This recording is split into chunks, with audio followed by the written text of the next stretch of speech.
tallies.com. This is Ireland's local station of the year.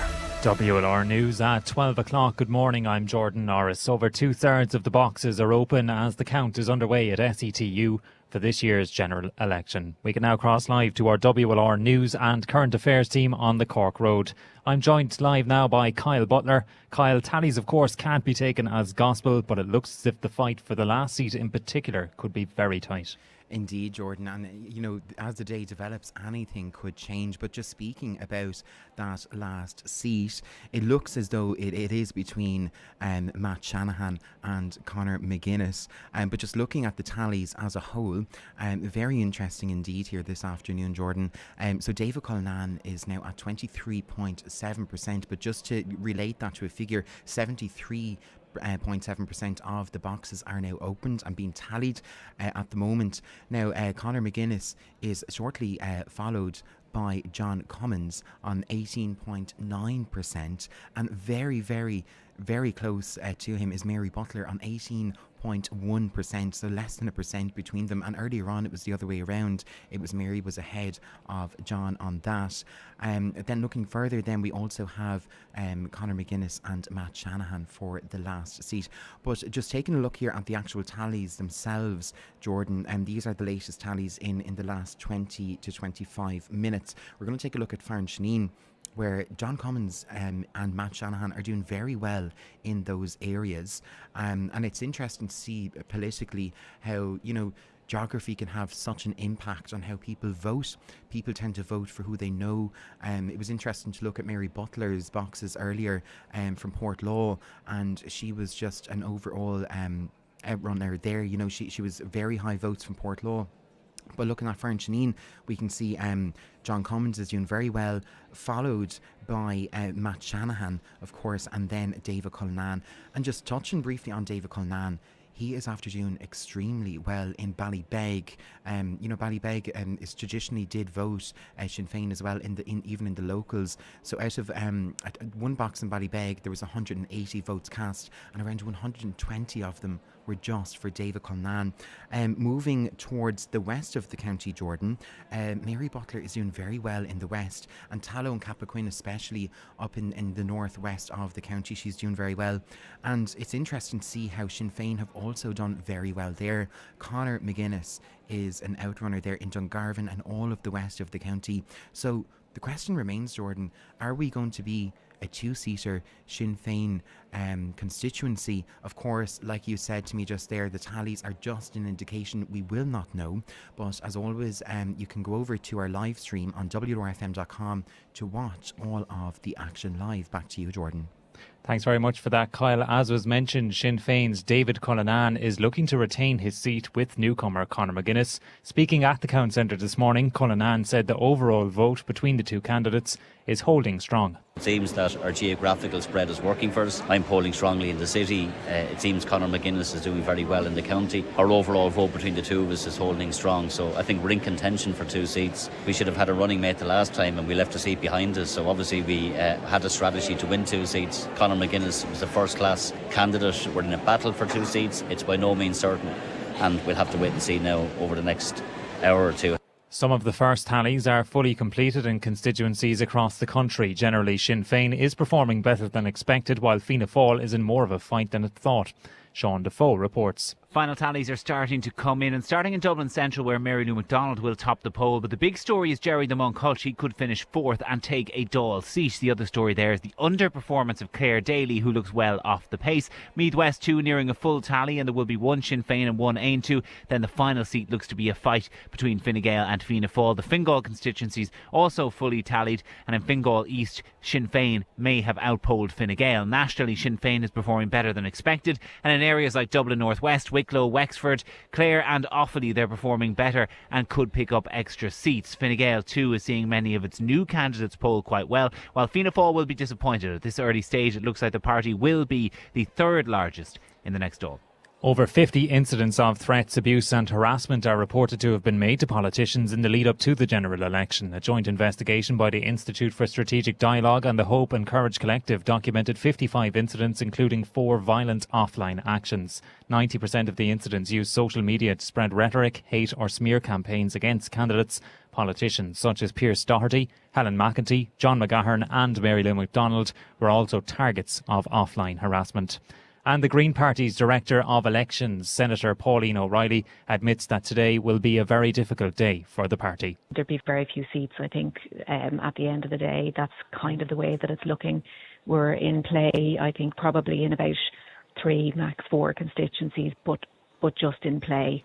I suppose solace that we take from it is that even in rural areas there's a Green vote, which there hadn't been previously. But I think that it was very competitive and it's not the Greens' day today. Waterford Sport. With Auto Boland Fiat. Test drive the roomier Fiat 600 today. It's the Italian upgrade. Very good afternoon for WLR Sport. I'm Kieran Walsh. Kilrossenty will bid to capture the Munster Junior Club Hurling Championship title this afternoon. The Green and Gold face Russell Rovers of Cork in Páirc Uí Rinn. Throw-in is at 1 p.m. and selector Morris D says they're relishing the occasion. You know, days like this don't come along too often, and it's great to see now over the last few days the colours have been going up in the village and in the schools. There's a few more places going up as well. So look, it's great. It's great for the parish, great for the community. It's a while since we've been in a big final like this, so it's great. Medelago are just 1 game away from an All-Ireland Junior Club Camogie Championship final. The West Waterford club take on Knockanana of Wicklow in the All-Ireland semi-final in Enniscorthy at 1:30 this afternoon. They were recently crowned Munster champions, and selector Michael Power says the support they've received this year has been incredible. Fantastic. I mean, there was as many up in Feather the last day for the Munster final, and possibly even more than there was only in the road from us in Cappoquin for the county final against Lismore. People have been great. The people have rallied around this team all year long. And finally, over to athletics. The annual Waterford AC Half Marathon takes place today. The race has set off from SETU Arena, and over 2,760 runners have registered from all over Ireland. Coming first across the line was Ryan Creech of Leevale Athletic Club with a time of 1 minute and 6.59 seconds. Sports news on WLR is with thanks to Auto Boland. For all your Waterford general election news this weekend, keep up to date on air and on WLRFM.com.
You're very welcome back to our live stream here at the Cork Road at SETU campus. And we've been hearing an awful lot about all of the tallies which have been taking place. And there is something of a lull at the moment, certainly not as much activity as was happening here early this morning. But of course, this gives us an opportunity to digest some of the figures which have been emerging. And I'm going to do that here now with my colleague Kyle. So Kyle, we're going to have a look on the screen here of the latest tallies. And this is with 84.8% of boxes tallied. So you might take us through the figures.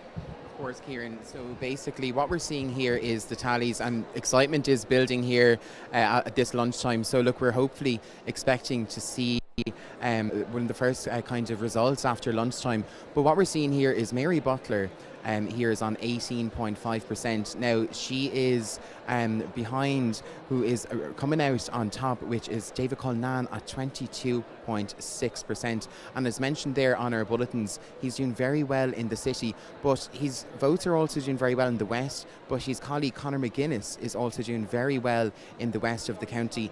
And as you can see there, you can just see the tallies updating constantly. Even there, it's completely live. So what's happening here is we had our tally runners, and they go back into the main building in SETU, and they feed it into this system. Now, for those of you listening who don't know what tallies are, they're an indication as to actually how the vote might actually go. So I'm going to go from start to finish who's coming out on top. So we're going to start here at David Cullinane on 22.5%, followed then by John Cummins on 19.1%, and not far behind we have Mary Butler on 18.5%, and then we also have here as well Conor McGuinness on 11.4%, and he's after overtaking Matt Shanahan, because earlier that wasn't the case. Matt Shanahan is now on 9.6%. So what does this actually mean, Kieran? We are a 4-seater constituency and we need to fill 4 seats. The indication is that they will easily be filled, but the last seat is who it's going to be between, and that at the moment is between Conor McGuinness and Matt Shanahan. And for some context, Kyle, I'm going to take a look at the 2020 general election first preference results.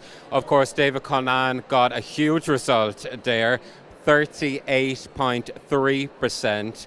He was elected on the first count with 20,569 votes. So we're not seeing as comprehensive as a result, but still a huge result for David Cullinane. Then we had Mary Butler, who took the second seat, 12.4%, 6,644 first preference votes. Then independent Matt Shanahan, 9.3, 4,990. But looking at the other parties, of course, Marco Kosick of the Green Party took the 4th seat. He benefited quite significantly from transfers in 2020. The Green Party first preference vote was at 7.4%. And now we are looking with 84% of boxes tallied. The Green Party vote in Waterford is at 3.1%. That's a huge decrease. Kieran, it certainly is. And if you were just listening there to our broadcast on Daysha today, we question where that Green vote has gone. You know, we're on 3.1% now. Marco Kosick is on a total of 1,398 votes, and he would have been he would have had a lot of votes in Tramore. Looking at the tallies as a whole, his votes are very sporadic. They're kind of everywhere all over the county, but it kind of questions how this actually relates to the local elections as well, Kieran, and how the Greens lost the majority of their seats. What's quite interesting here, looking on the 2020 results, we have Mary Butler on 12.4% with 6,644 first preference votes, but she's on 8,338 at the moment, so she's actually faring out better in this case, Kieran, in this election. Absolutely, and I spoke a short time ago with Fianna Fáil stalwart Sean Dower, and he expressed his deep satisfaction with the Fianna Fáil vote and how it was going. So that's certainly heartening for all of the Fianna Fáil team. A party and a candidate who we haven't examined in great detail yet is Sive O'Neill of the Labour Party. And of course, as we know, there was a lot of speculation as to who the Labour Party would put forward as their candidate. John Pratt ran in the 2020 general election. He did quite well. He got 6.5 first preference percentage. That was 3,498 votes.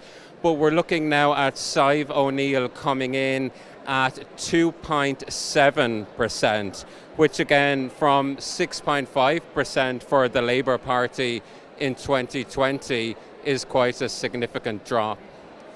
Kieran, it certainly is, and it kind of begs to question where the Labour Party actually stand in Waterford. We elected Ciara Conway to the Dáil in previous elections, but the Labour Party tend to do well kind of more west of the county. We have two sitting councillors with the Labour Party, Thomas Phelan and John Pratt. But the question on people's mind, and this question was put to Sive herself during our own election coverage, is kind of where did she come from? She has ties to Waterford, but she's not from here. And that kind of questions, does that tie in with the general public's consensus as to who they vote for? Traditionally in Ireland, we kind of vote for who we know. That example was very much there with Mary Butler when I saw the tallies come in earlier for Portlaw, and she was a complete forerunner there, and she completely took over. But it does kind of question where Labour is at the moment across the country. Are we going to be in a position that they might go into a coalition? That is another question as well. But I suppose that it all will tell as the afternoon goes on, Kieran. And of course, as is emerging, the Social Democrats looking even nationally of having more of a role to play possibly in the formation of the next government and really establishing themselves as the biggest of the smallest parties, if you like. So that was the situation in relation to Labour, and we mentioned the Green Party, the poor result, and it was interesting to hear Metropolitan Mayor Councillor Joe Kelly speak with our colleague Damien Tiernan, and he was asked if Transport Minister Eamon Ryan's stance on Waterford Airport put the nail in the coffin for the Greens in Waterford, and Joe Kelly certainly seemed to think that it did. I suppose, Kieran, that question, it certainly is one to be answered about the airport. There's a lot of issues in Waterford that do need to be answered, I suppose. But regarding the airport, it is one that does stay on people's minds every day. Is the reason Mark is so low? Is it because of the airport? People will have to make that out for themselves. But just looking here as well, you mentioned the Social Democrats. Mary Roach is doing very well as well. She's kind of behind the main forerunners. She's on 5.1% or 2,291 votes. So looking at the national picture, the Social Democrats seem to be creeping up that bit more. Hallie Cairns, she's a great leader for the party. She's a strong, dominant kind of female figure as well. But just refreshing the tally sheets here now, Kieran, at the moment. I'll give this back to you. We'll just have a little refresh and see how we are. We're on 80. We have a big jump here now, so we have 88% okay. of boxes tallied. Yeah. So this is one of the biggest jumps we've actually seen, because usually it goes up a percent or two every few minutes, but this is a big jump. I suppose people are trying to get ready for their lunch. They're all hungry, so we're going to go over again what we have here from start to finish. Do we have? Yeah, no problem. So we have here, so we have Mary Butler on 18.6% on 8,823. So yeah, so we're actually going to cut it there. Thank you very much. We will have further analysis after the break.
WLR, your election station. Good afternoon, Jordan Norris here from the WLR News Desk. 90% of the boxes are open as the count is underway at SETU for the general election. And we can now cross live to our WLR News and Current. I'm joined live now by Kyle Butler. Kyle, there's a considerable margin for error that must be taken into account still, but it seems as if today could be a very good day for Sinn Féin so far.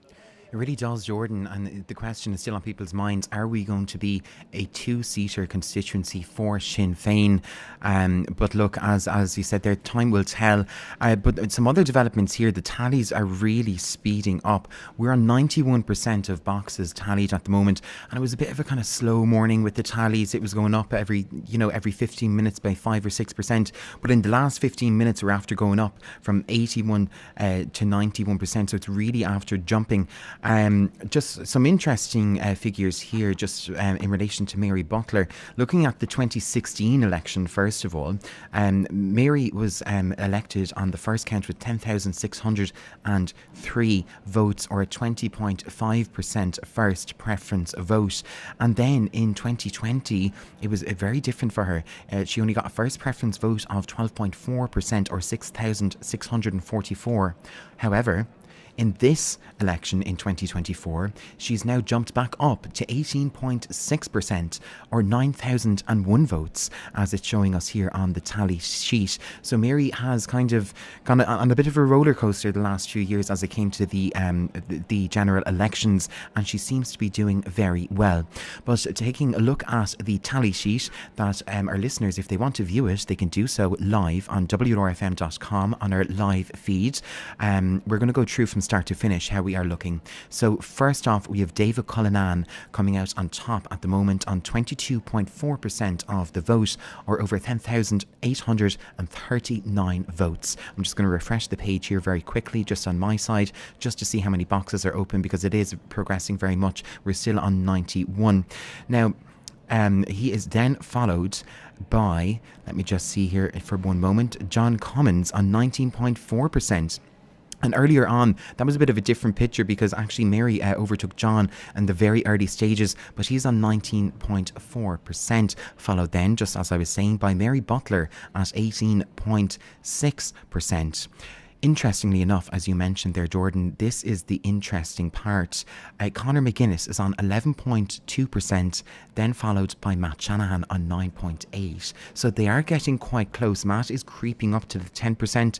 It wasn't so long ago that Conor McGuinness was on 10% himself. So as the evening goes on, we will see who will get that last seat. But just briefly looking at the actual tally sheets themselves, I'm going to go briefly to Tallow. Mary Butler in the last tally sheets in the last 15 minutes is doing very well. Conor McGuinness also doing very well in the west. And going to the opposite end of the county, we see David Cullinan doing very well. So you can see that Sinn Féin vote, it's split down the middle of the county. At the east of the county, we have David Cullinan, and at the west, we have Conor McGuinness. So how those votes will transfer is very interesting to the other parties as well. We will see also how Matt Shanahan will fare out against Conor McGuinness, but it is early days, Jordan. Thanks very much for that, Kyle. All to play for all your Waterford general election news this weekend. You can keep up to date on air and on WLRFM.com.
Okay, you're very welcome back to our live stream here at SETU Cork Road campus, and we've been very focused on what's happening here in Waterford all morning. Lots of information for us to digest, but of course we're also looking at the national picture, and we're going to take stock now of the regional picture.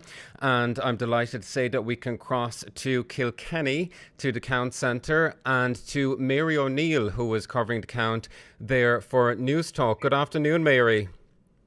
Good afternoon, Kieran. Great to chat to you from Loretto, Kilkenny, where the Carlow Kilkenny count is on. At the moment, Kieran, about 43% of the boxes have been tallied. Now, it's really important to point out at this point that most of the tallied boxes are actually Carlow boxes, because that does actually affect the way the tallies are looking at the moment, and the picture could really change as the day goes on.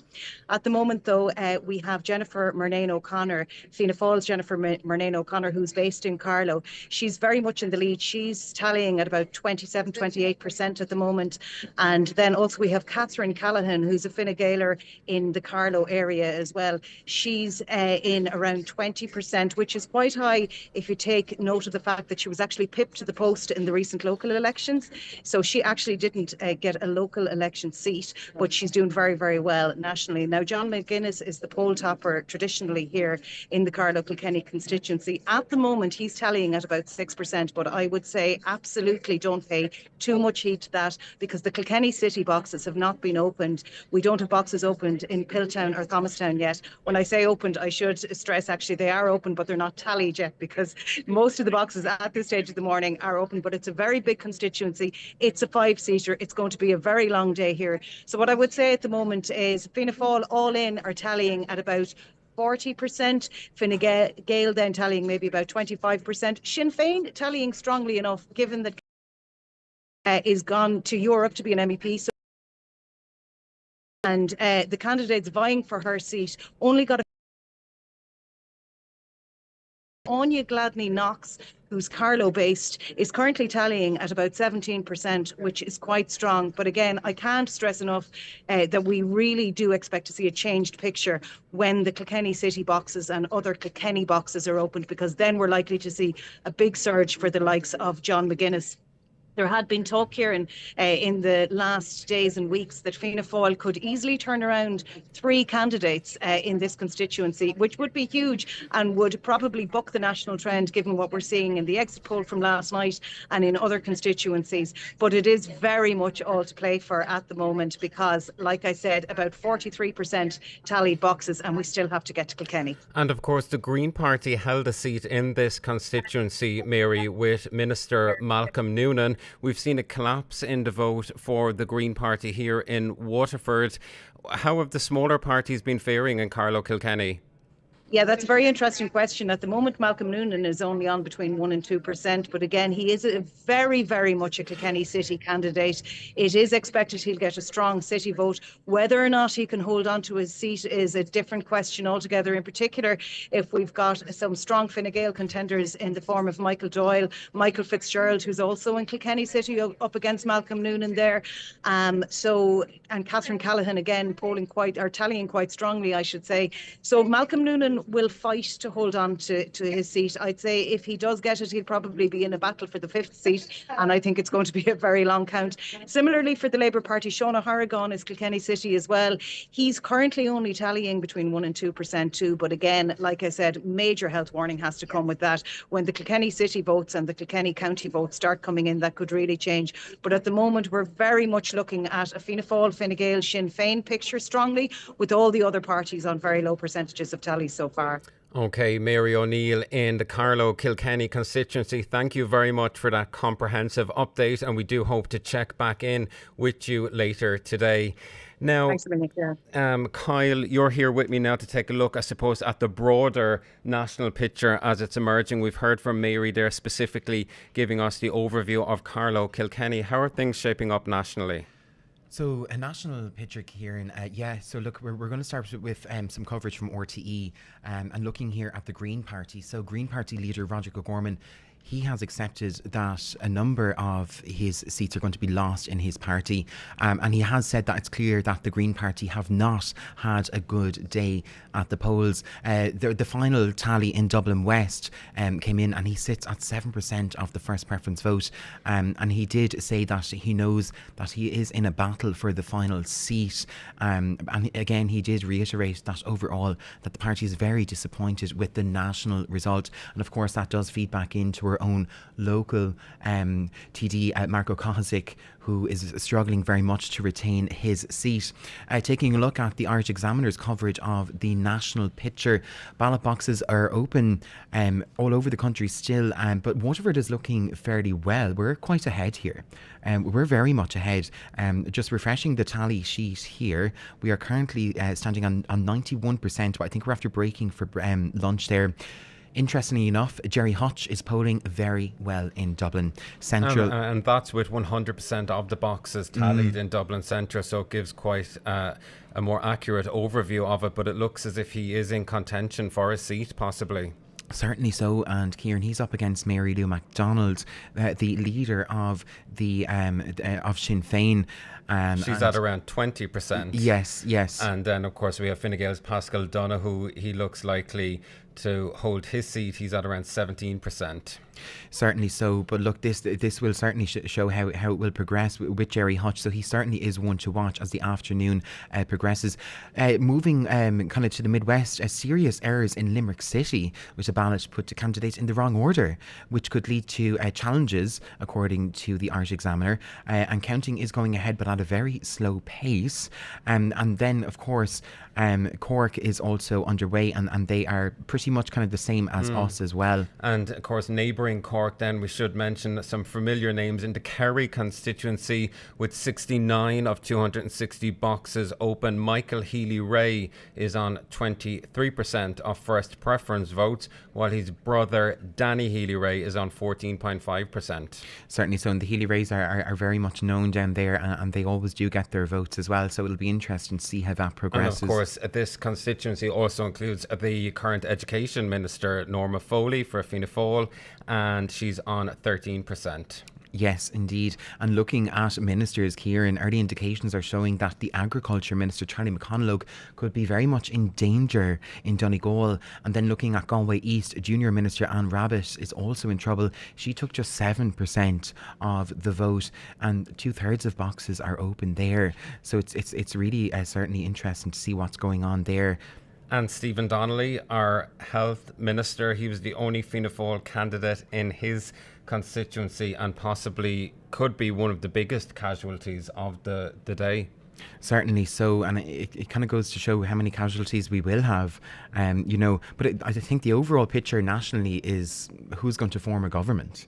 Is it going to be Fianna Fáil and Fine Gael going back in?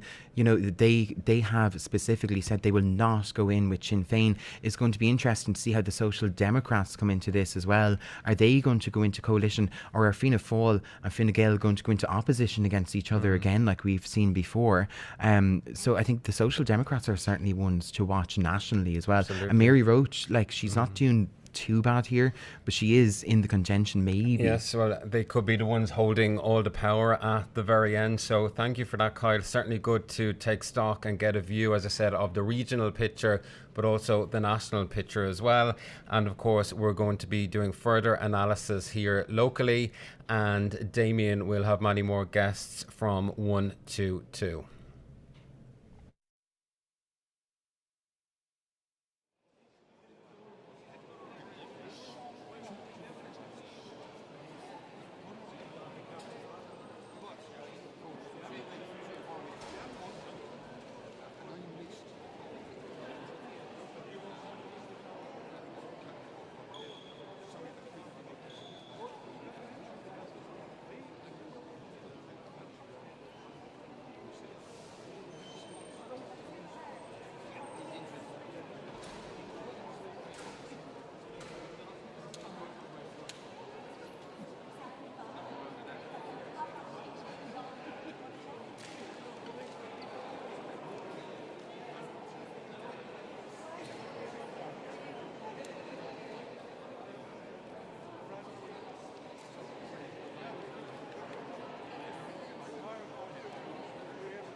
mobile and WLRFM.com.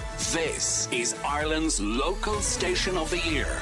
WLR News at 1 o'clock. Good afternoon, I'm Jordan Norris. The tallies are almost completely in Waterford for this year's general election. 93.6% of boxes have been counted as all eyes go towards the fight for the fourth seat.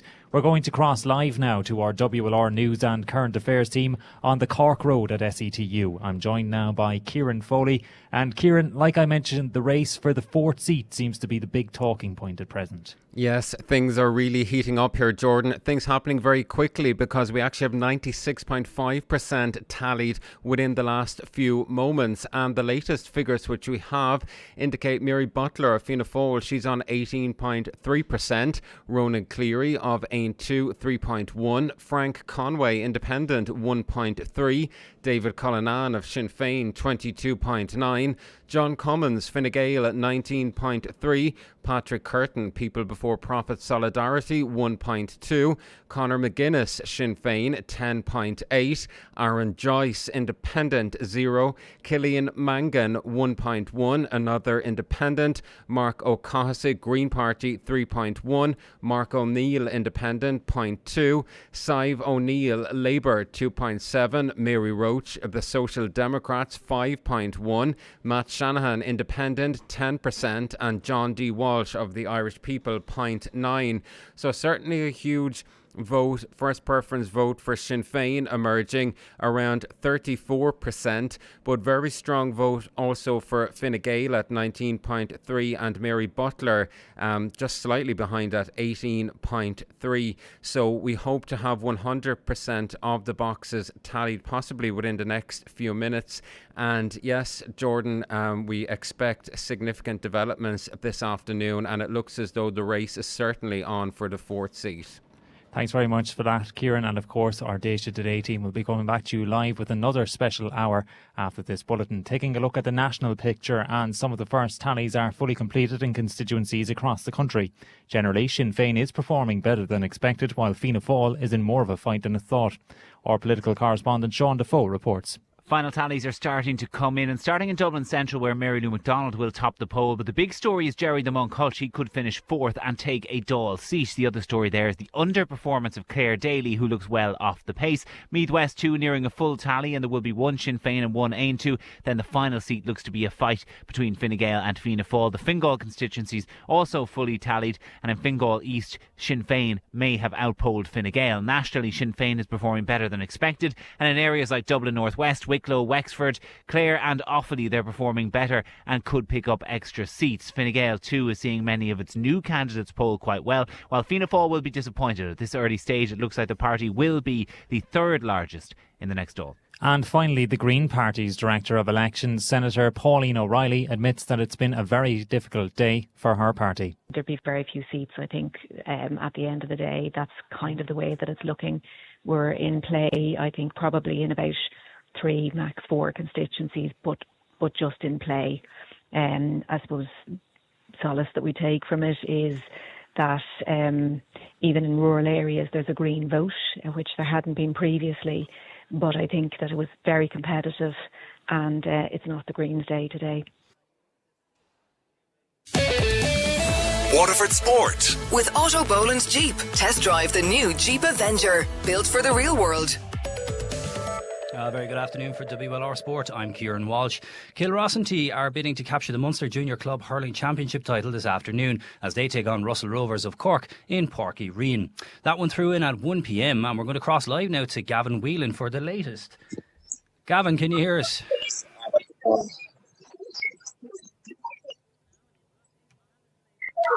Hello, Gavin.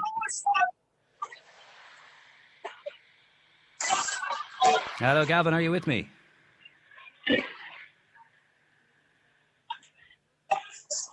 Gavin, can you hear us okay? Apologies there. We seem to be having some issues with communicating with Gavin. We will pop back to him for another round at 2 o'clock. Over to Camogie next, and Medeligo take on Knockanana of Wicklow in the All-Ireland Junior Club Camogie Championship semi-finals this afternoon. It's a 1:30 throw-in in Enniscorthy as the Munster champions face the Leinster champions. Medeligo selector Michael Power says it's been an amazing year so far and they don't want it to end anytime soon. Unbelievable year so far, and it keeps going. It's great, every day out now is a bonus, but look, when you're at this stage you'd like to keep going and like to maybe drive on and win it if you can, and that's where we're focused on, to win it anyway. It was a great year so far, and it'll be great in time to come. Great looking back on 2024 and all that's been achieved. It's been fantastic.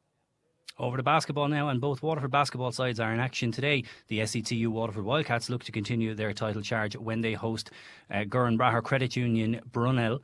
The tip-off in that one is at Mercy College is at 5, and at the same time the SETU Waterford Vikings are in action in Galway as they take on May Coolin.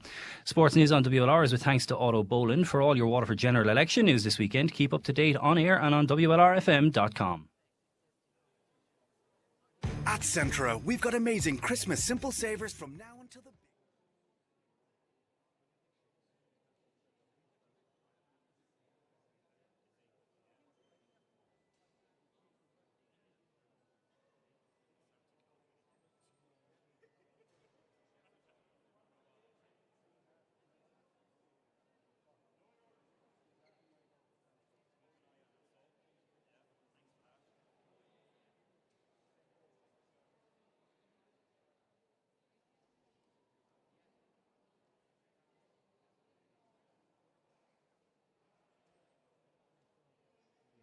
Clearing to showers this evening, mild and breezy with highs of 13 to 15 degrees. And tonight a mix of clear spells and scattered showers, lowest temperatures of 9 to 11 degrees.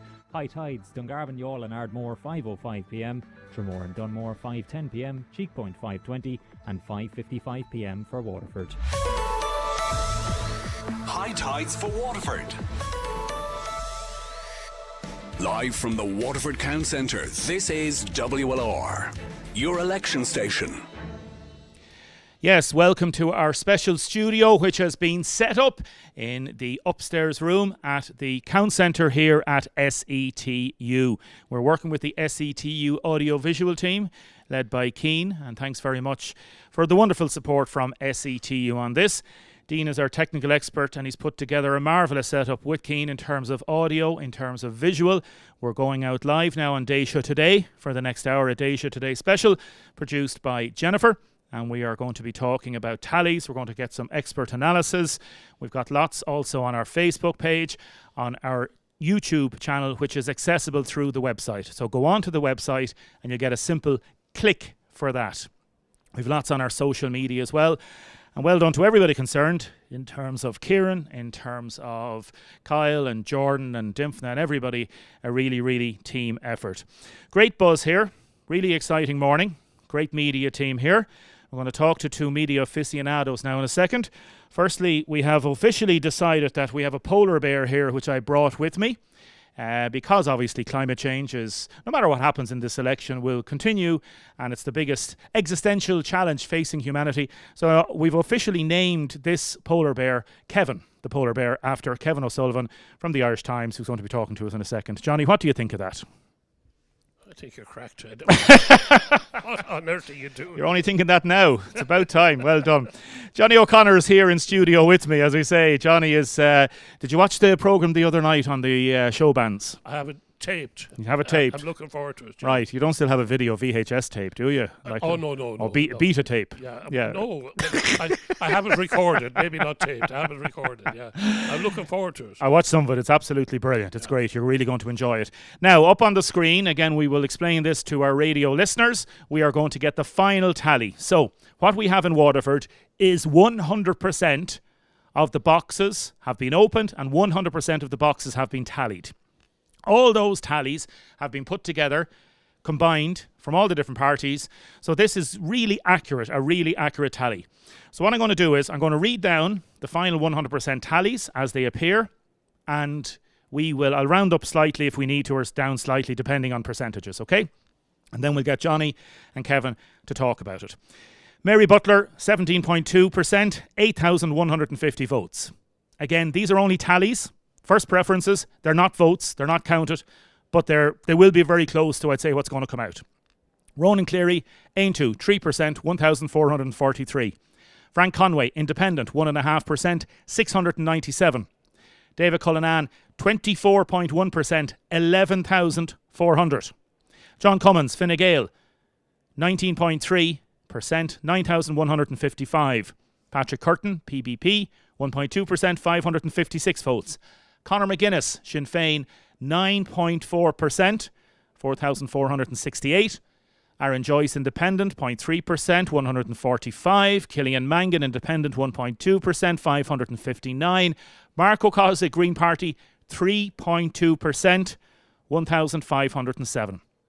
Mark O'Neill, Independent, 0.2%, 80 votes. Sive O'Neill, Labour, 2.7%, 1,265. Mary Roach, 5.2%, 2,482. Matt Shanahan, 10.6%, 5,018. And John D. Walsh, Irish People Party, 0.9%, 421. So what we're looking at is 47,000 votes have been tallied, and that is 100%. Now, I've just been down to the returning officer, Johnny. Her name is Michelle, and she's just told me that it looks like, now that we haven't an adjudication on votes yet, but she said there are 54,000 papers, in other words, ballots. They have to be adjudicated, so there might be a couple of hundred that will not form part of that, okay? So 54,000. If you work our PR system as it is, you divide that by the number of seats plus 1, that's divided by 5, that would work out at approximately 10,750. That may well be our quota, 10,750. She's also suggesting, and this hasn't been confirmed yet, it will be confirmed shortly, approximately 58% turnout, which is a little bit more than I expected, but there we are, 58%, okay? Now, if the quote is 10,752, we'll just bring up that again on the screen, please, Dean or Keane, if you don't mind.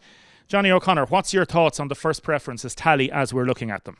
Well, looking at them now, first of all, the turnout I think is low. It was always in the 60s, but it doesn't matter. That's what we're dealing with. And 64% the last time. 64% the last time. So you would have expected it to keep above 60. Yeah. Okay. Yeah. So but 58%. David Cullinan, I think, if that works out, will be elected on the first count. Now, his preferences, most of them, I assume, will go to Conor McGuinness, which will give him a fill-up. But my problem with Conor for the rest of, I think there's only 2 candidates from West Waterford. And now, you know, candidates, when they go down the votes, they're inclined to vote for people from their own area, regardless of party. But one thing that may stand to him is that there are so many new young voters there, and you don't know what's going to happen. But looking overall now, it looks like David Cullinan, Mary Butler and John Cummins will be elected, and it looks like Matt Shanahan and Conor McGuinness are fighting for the last seat. Okay, we'll just put Kevin over the microphone for a second. So just explaining that to people again, David Cullinan, on the basis of these tallies, will be looking at around 11,800, possibly 12,000 first preferences, okay? Now, if the quota is only around 10,700, there will only be a surplus of around 1,300 max to come back into play. You'll presume nearly all of those will go to Conor McGuinness. But if Conor McGuinness is only on, and again only, every vote is precious, 5,700 at the minute, let's say he gets every one of those votes, he's then up to 6,700, possibly 7,000 first preferences. Then you have all the other people going out, surpluses, whatever's going to happen there. I would suggest, Kevin, he might well have needed a bigger vote from David Cullinan and maybe a little bit stronger from him as well in terms of first preferences.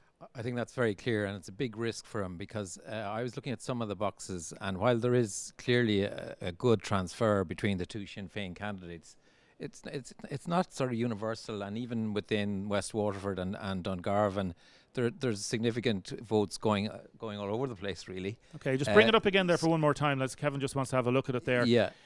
So obviously McGuinness has done very well around Dungarvan, Ring, and West Waterford, but as you say, it's not a decisive enough margin based on what's there. And then clearly Shanahan will get a lot of the East Waterford. So at the minute, yes. Matt Shanahan is looking at, he secured, we look at it, at least 5,200 first preference votes, maybe a little bit more than that, okay? So he's over the 5,000. So that's good for him. But I was talking to Sinn Féin people before this election, and they said to me, Conor McGuinness would need to be on around 6,500 first preferences. Yeah. And on the basis of these figures, he's not getting that, Kevin. Yes, and the other thing you have to factor in, Damien, is that the Sinn Féin overall first preferences are down, despite Cullinan's really impressive performance. So then you have to factor that in terms of transfer. There's not going to be as much heft in the transfer going from Cullinan, which is a risk. So it's clearly going to be a real dogfight between the two, I think. Now I'm going to ask Johnny. Johnny, let's talk about a couple of different things as well. The Fine Gael vote, approximately 19% first preference, reflecting the national exit poll from last night. John Cummins, only one candidate. Again, it's easier to get behind one candidate. I've never seen Fine Gael as united in this constituency ever before. Oh yes, I mean they were literally shocked the last time, and I think what happened was it went all the way back up to headquarters. Headquarters couldn't believe that there was no Fine Gael deputy in Waterford. For the first time in 100 years, Waterford did not return a Fine Gael deputy. That really stung them. It did. They were shocked. Yeah. They were in trouble. The local party were under fierce pressure to deliver a seat for Cummins. Well, they seem to have a strong team out, and they're very dedicated. And in fairness, I mean, I'm not talking about, they're all good candidates, but John Cummins is a good candidate, and he's been in the Senate, and he speaks well, and he's there. There's a history there as well, going back to his father as well, and well, old Fine Gael going back as well, going back to Ballybricken, which I mean means nothing now, but it's there. Yeah. But he got a lot of transfers. Now, Matt Shanahan, I always considered that he was viewed really as independent Fine Gael. So, and if you look at the figures from the last time, he got transfers from everywhere. So Matt Shannon is going to be very strong, and he may well hold on to his seat. But all I'm saying to you, there's a little devil in my mind, and I'm looking at Mark O'Casey if he goes out, and I'm looking at all the so-called left or centre left or left. You don't know where they're going to go, and if we had a perfect storm or a perfect calm, they could go to McGuinness. I wouldn't write him off it at all. Okay, you still wouldn't write it off. Kevin, can I ask you about the Green vote? Because we saw a Green surge last time round, and up to 7%, 3.1% for Marco Kosig. For an outgoing TD, that's very low. I know there's a local issue regarding the airport. There is a national trend in terms of how other parties have cannibalised a lot of the Green policies. And it's very sad when any candidate loses their seat. But it looks like Marco Kosig is going to lose his seat. Yeah, he's gone in the total opposite direction, and it's tragic for someone who arguably was a good local representative, but also he had a good national standing. He was wheeled out quite regularly by the Green Party to defend sometimes the really hard decisions, and he was very plausible and very thorough and very balanced in his views. He was a key guy in the negotiation of the programme for government. And then to be sort of resulting in being thrown out of office, really. And the saddest thing I saw this morning was the Tramore vote, because I'm from Tramore, and I could see Cullinan was winning probably by a factor of 4. Now, it narrowed a little towards the end, but that's very hard to take in your hometown. And clearly he represented Tramore very well, and he represented Waterford equally. But that's the hard reality, and it's now a scenario where the Greens might even lose conceivably, as one commentator was saying at lunchtime, they could lose all their seats, which I think would be grossly unfair given what they have achieved in government. And I think that the climate policy has been beefed up, it is ambitious now, and the Green Party were a key player in that. Now, equally, they persuaded Fine Gael and particularly Micheál Martin and Fianna Fáil to come on board, and that meant that they had a strong mandate to do ambitious things. Very good. I'll put it back to Johnny there for one final call. Johnny, at this stage, you're an aficionado of the local politics in Waterford. Cullinan to top the poll. He'll exceed the quota, correct? Yeah, I think more than so. likely, based on the tallies. Mayor John Cummins next. Yeah, probably, yeah. Won't exceed the quota at the start. Certainly won't be elected on the first count, correct? Yep. Mary Butler, third. Yep. Won't exceed the quota at the start. Final seat, a dogfight between Matt Shanahan and Conor McGuinness. Yes, I would say Matt Shanahan's the favourite at the moment, but I wouldn't write off McGuinness. This, as I said, there's a little something in the back of my mind. A little devil. Yeah, looking at this, and there's a lot of votes, and they won't go traditionally. And by the way, can I just make one comment about Marco Cassidy as well? Everything Kevin said, I'd agree with, and he was a wonderful candidate, and is a wonderful politician. What happened with the Greens in Waterford? A lot of it was tone. If somebody came out and explained why this, but it was too dismissive. And in general, I know that's a different conversation for a different day. And I'd be totally in favour of most of the Green things that they want to do, but the brushes are too broad. The strokes are too broad. They need to cut it way down into little parts.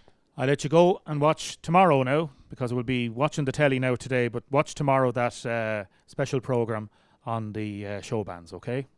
Enjoy that. Kevin O'Sullivan, Irish Times, thank you so much for joining us. Thank you, Damien. You're going for a walk out on the beach later, will you? Well, maybe tomorrow. Tomorrow, okay. I've never been named after a polar bear. Okay, we've got a polar bear here, my polar bear, our Christmas I'm polar. deeply honoured. Deeply honoured, okay. We've officially named Kevin the polar bear now. And from one polar bear to another, we'll be talking to Jason Murphy in a few minutes. Back in a few seconds. We asked Mr. Tato for a little lunchtime inspiration, and his message couldn't be clearer. So, add some crunch to your lunch with Tato.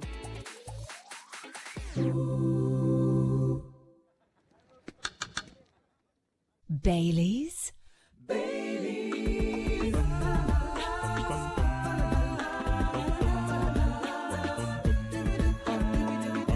Get the facts, be drink aware. Visit drinkaware.ie. Great nights in for the rugby at Centra. Selected Doritos sharing bags $1.50 each. Pepsi, 7-Up and Club 12-can packs €6 each plus deposit. And Carlsberg 8-can pack $13.57 plus deposit. Because when it's rugby night, it's game on at Centra. Centra. Live every day. Enjoy alcohol sensibly. Bargain hunters and deal seekers, the moment you've been waiting for is here. It's Black Friday week at Electro City.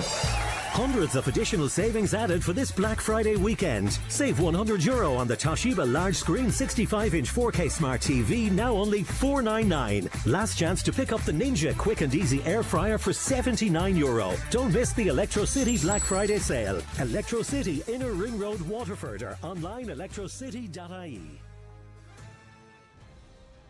Easy Living Furniture presents its massive Black Friday sale.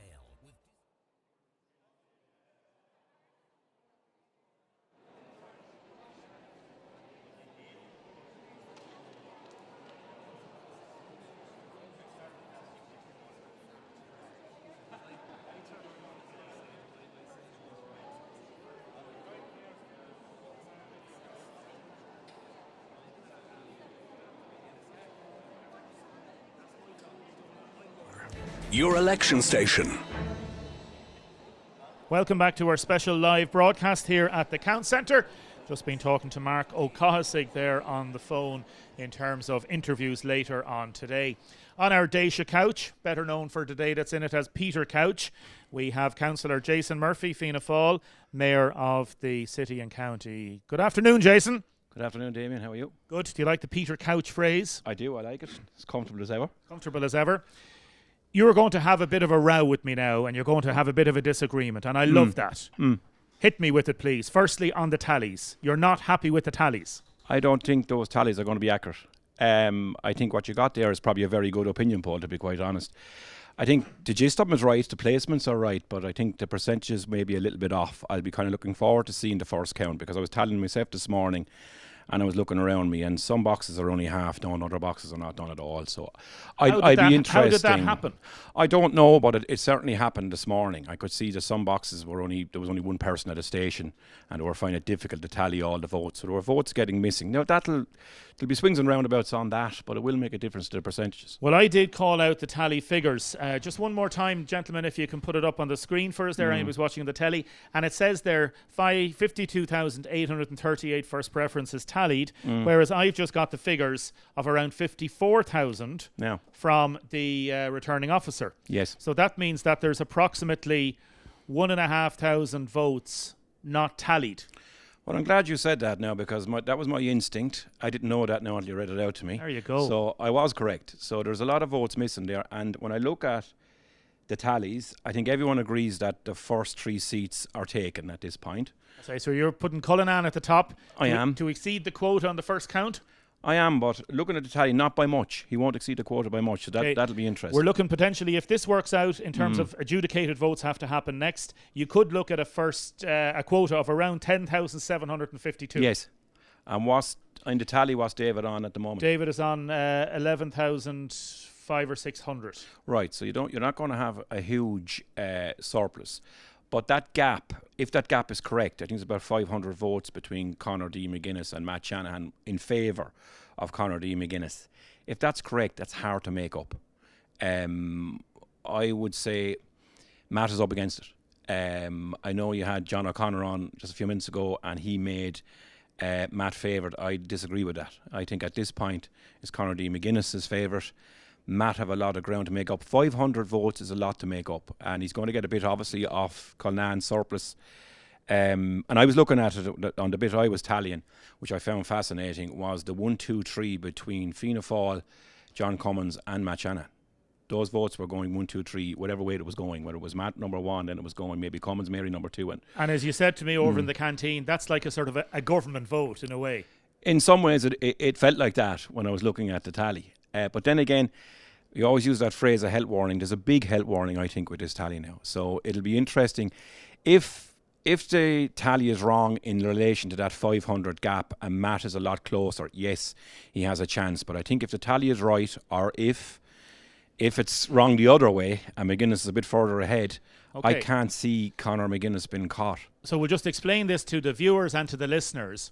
The first count is going to be coming out 3 or 4 hours' time.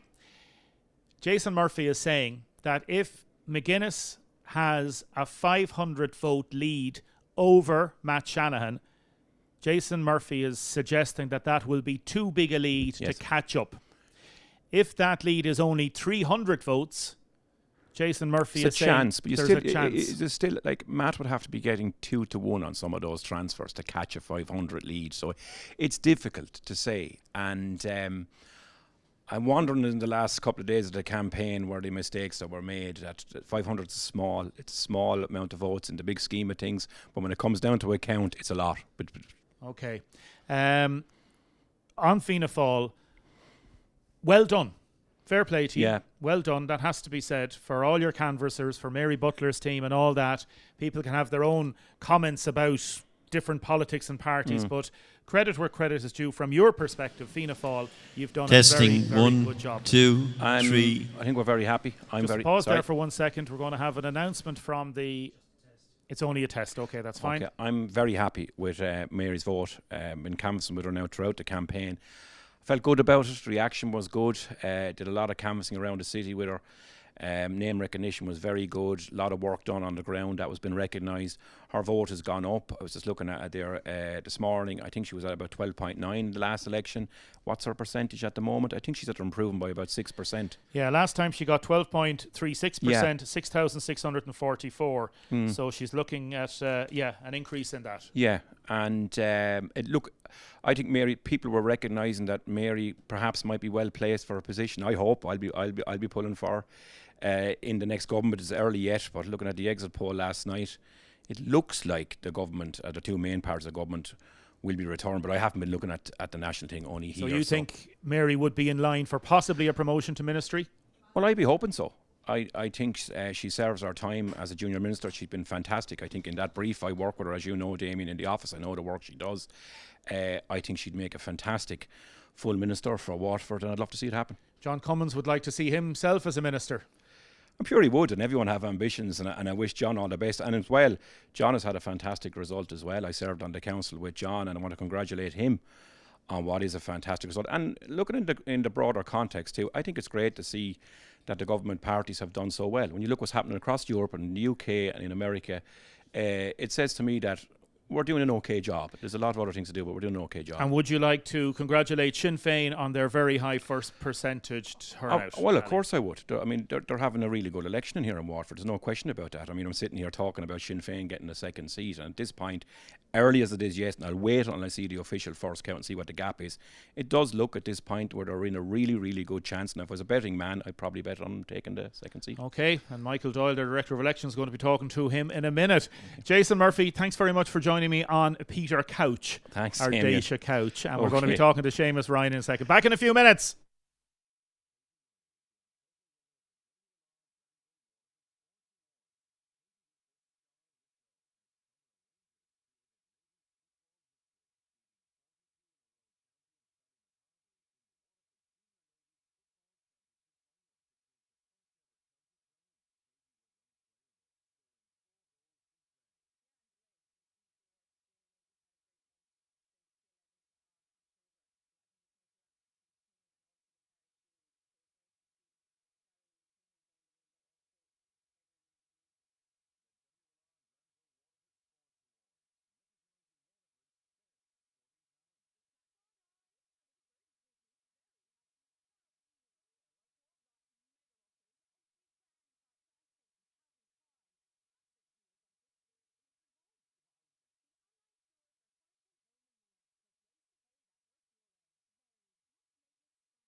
Welcome to this Dacia Today special, live on WLR, also live on many of our social media platforms. We are on Facebook Live, we are on LinkedIn, we are on our YouTube channel via the website. Go on to the website, click on it, and it'll bring you directly to the YouTube channel. The quality is very, very good there. Well done again to everybody involved in SETU Audiovisual. Well done to Dean and everybody involved here as well in WLR. Joining us now on the Daisha couch, known for the day that's in it as Peter Couch, Michael Doyle, who is the Sinn Féin Director of Elections in Sinn Féin in Waterford. And we've got Seamus Ryan. And it's early yet. I haven't even started saying silly things. That's the first silly thing I've said now. Well, I said a lot of silly things. I'll continue to say silly things. Michael Doyle, firstly, congratulations. Well, it's looking good. Might be a little bit early for congratulations yet, but David's vote is certainly after holding up. Our strategy in terms of splitting east and west looks like it's going well. Connor's after taking a lot of votes that David would have gotten the last time. And from the tallies, which come with a bit of a health warning, our vote seems to be up about 10% in Dungarvan. So again, the elect TD for West Waterford has worked very well for us as well. So all in all, I think we've gone very well, Damien, and the campaign is after working for us. So, if you get Connor elected, it will be a success. Obviously, it's a success already, as you say, in many respects, to get a certain percentage. We'll see how things pan out. But you've done very well, provisionally speaking, in terms of how the situation is working out. Can I ask you about the tallies? And again, what Jason Murphy was saying. Talk to me about your thoughts on the tallies and what votes are missing. So the trends are the trends, Damien. The trend is looking very good for us. I was over inputting information for the morning period. So from my understanding, there's still about 14 boxes missing. There was 3 of those in City South, which should come good for us. There's 2 particular ones in Passage and Feetlik that are usually good for us. So there's still a lot of votes to come. And there's an inaccuracy even in terms of what was inputted as well. So look, all in all, like I said to you, the trends are the trends. The trends are good, so there should be still plenty of votes there for us. Okay, Seamus, I'll let you answer this question. Would you agree with Michael's analysis, Seamus Ryan from Labour, in terms of the tallies, that any boxes, and when Michael talks about a box being missing, again, listeners and viewers, there's not a case that a box has gone out the door. It's a case that it wasn't tallied. Yeah. Very important to say that. So those then are now back in play, as they say. What do you think, or what's your general point looking back at elections over the years in terms of extra votes added to the tally? Will it change fundamentally, or is there a trend? It won't change fundamentally, is my thoughts. I saw this in the local elections where there was 1 or 2 boxes not tallied in Waterford South, and when the boxes were counted and when everything was counted, it just, as Michael says, the trend is the trend is the trend, and the votes that are counted then just break down the same way the tallies were. So that's what will happen here, I would think. Now, obviously, it'll depend from what area that the boxes are from. But, they usually find that there won't be too much difference percentage-wise when the boxes are counted. The only thing it might make or bring closer, for example, the likes of Conor McGuinness and maybe Matt Shanahan. So there may be, even if there's a couple of hundred votes that go either way in terms of a first per... Well, that's the point I'm making, that the boxes, it depends whether they're from city or county or they're a mixture of both, and it could make a difference that way, but I don't think so. Experience taught me over the years, this is not the first time that this happened, it's not, yeah. Where the 100% of boxes weren't tallied. You usually there would be some boxes missing, and you'll find that when all the boxes, and as you say, it's important to state, we're not saying the boxes are missing, it's just that they weren't tallied. Correct.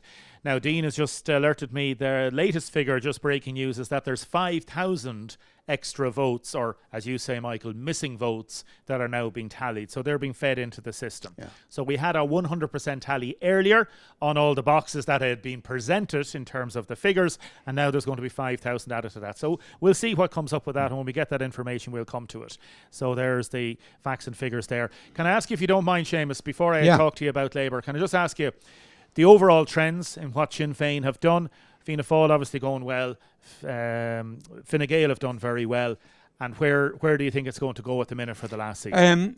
Again, from what I can see, and I was late coming in here this morning, but I don't think there's anything extraordinary happening here at all today. I think we could have called this over the last few weeks. We didn't need an election. Well, I wouldn't say that now. But, David Cunningham was always going to top the poll. John Cummins was going to be next. I failed. Others were saying... It's easy saying that now, Well, Seamus. Come on now. Anyone that was talking to me or that I was talking to, that's the way. The first three seats I know what we you could mean. have called. And the whole debate over the last number of weeks was Matt Shannon or Conor McGuinness. And that hasn't changed. And that's where we are now. And where you're reading it at the minute, and the likes of different parties and individuals transferring here, there and everywhere, call it for the last seat. Yeah, Michael won't like me saying this. I think Matt might hold on to it because I feel that the transfers, is it about 60% of votes are from the east of the constituency, and I think that will benefit Matt. Pass it over there to young Mr. Doyle there. Michael, on the basis of what you've seen so far and how your strategy has worked, what's your take? I had been talking to a few senior Sinn Féin people the last few weeks, and the figure that I was talking about was that Conor would probably need around 6,500 first preferences. Yeah, I would say that's probably a bit high, Damien, looking at, again, the tally this morning, and even looking at the 5,000 votes that haven't been tallied, we're someplace in the mid to high 30s. So we're getting that amount back in terms of that 5,000 that's missing. And that matters what currently maybe around the 11% mark. So that's what he's getting from the 5,000. So that's putting us further ahead again. The other thing, again, Matt's vote, from what I've been seeing, hasn't held up in the county from what he got back in 2020, whereas Conor has performed very, very well. Our vote has almost tripled, if not gone beyond that, in Lismore, which is phenomenal. And we've a great councillor up there, Donncha Mulcahy, only elected, that's really well got. There was John Pratt's personal vote. So, again, the signs are positive for me. Matt needed to do particularly well in City East, and we matched him or went beyond him in most of the boxes out there as well. So there will be transfers. They're coming from Matt, but I just think we have that cushion that will push us on. Stay there for 1 second. Just pass it over to Seamus for the last minute. Seamus, we won't do a big post-mortem on Labour at the minute, but around 2.3% first preferences of tallies. That's below the national figure as well. I know you had problems here in terms of choosing a candidate, but a disappointing day for Labour. It is, and to be wrong of me to say otherwise. But what I will say is that I believe we had an excellent candidate. Now, I was on doors in Waterford with Sive O'Neill, and she was very well received. Our problem was that she wasn't a candidate long enough. We had 3 months to prepare for this. Anyone that's been involved in elections knows that you need to be out on the doors at least a year beforehand. However, what I am delighted to hear from Sive O'Neill is not going anywhere. Sive O'Neill will be a candidate for Labour again, be it in locals or the next general election, or who knows, outside of that then. Seamus, thank you very much. Councillor Thank Seamus you. Ryan, thanks very much for Labour, and Director of Elections for Sinn Féin here in Waterford, Michael Doyle. Gentlemen, thank you very much. The very best of luck for the rest of the day. Back with us with Mary Roach from the Social Democrats in 2 minutes. WLR has teamed up.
This is WLR, your election station. Welcome back to our Daysha Today special, here from our special outside broadcast unit, effectively a television and radio studio set up in the grounds of SETU in conjunction with Keane and everybody behind SETU Audio Visual. We have our Daysha couch, also known as Peter Couch for the day, named after Peter Crouch. Did you get it? Did you get it, Mary? I get it. You got it now. You got it now, Peter Couch. A good goal scorer. A good goal scorer. A big, tall, lanky lad. He was, He all right. was. A big lad up front, yeah. And we also have Kevin, our polar bear, here sitting on the couch with us after Kevin O'Sullivan from the Irish Times, who's a Tramore man, believe it or not. I know. Mary Roach from the Social Democrats is on the couch with us now. And we're just going to have one little quick look at the tallies as they are now. Again, we've heard of different inputs of numbers into the tallies. We won't go through it all, Mary. I'll just deal with your own one first. So you're looking at around, and this might change in the next little while when we get more of those so-called missing votes back into the system. You're looking at around 5, maybe 5.5%. At the minute, 2,631 first preferences. That might rise to possibly, let's say, 3,000, okay? Matt Shanahan is on 5,200 at the minute. Firstly, congratulations on your vote. How do you feel? I feel good. We were never in the position of thinking, oh my God, this is going to be a walk in the park and we're going to walk into a seat. I know where the party is at nationally. They're a small party overall and we have a small team in Waterford. Now we've been out for a good while. The fact that the local elections were so close meant we just kind of kept going, really. But we did put a lot of resources into my own ward, which would have been Waterford City East. We put a bit into Waterford City South and a lot into Tramore and West. And you can see that in the numbers, because when you actually get out and knock on doors, you are changing hearts and minds. But overall, knocking 4 sitting TDs was always going to be a hard slog for a party as small as the Social Democrats. But look, I'm really happy. I'm really happy that we got a lot of extra people involved in the party. It's the first time ever they had a candidate in a general election here. So overall, the fat lady hasn't sung yet, but she's pretty much on the way out. Judging on those figures, again, they're only tallies. There hasn't been a vote officially counted or announced yet. But judging so far on those figures, it looks like you probably will not have enough at the minute. Now, you may well stay in for a good bit, and there may well be transfers coming to you. So you're not in any way conceding defeat at the minute. Oh, no, not at all. But it would be fair to say you would prefer if you were up around 4,500 first preferences. Yeah, look, realistically, there's a good big jump between me and the next candidate up, which I think is Matt, is it? So he's double what I am, basically. So it's hard. And Damien, you've watched these now for a long time, as have I. Transfers are a science unto themselves. I had some people texting me last night telling me, oh, Mary, I gave you the 1 and this was the 2 and this was the 3 and this was the 4. And you're going, oh my God, there's just no understanding some people's minds. That's all I'd say. But by and large, look, Mary Butler has done extremely well. John Cummins has done extremely well. Sinn Féin have done extremely well. And brave of them, to be fair, to run a second candidate. They were, Conor was well placed in the West and very much pushed a TD for Dungarvan narrative. Even though I don't love that in terms of politics. But, you do whatever you have to do to get elected. And obviously, if he is elected, he'd be a TD for Waterford, I spoke to you when you joined the Social Democrats, and I know the party locally was very much a bit of a ragtag kind of, and that's not in any way being disparaging on anybody, but it wasn't a big party. It's not a big party. No. You might only have half a dozen committed members. Yeah, well, we actually have quite a few members, but the thing is that... And I use the word committed. Yeah. In other words... Yeah. It's not Fianna Fáil, right? And it's not Fine Gael. And their electioneering muscles wouldn't be as well developed, if I was to be very diplomatic about it, as those big parties.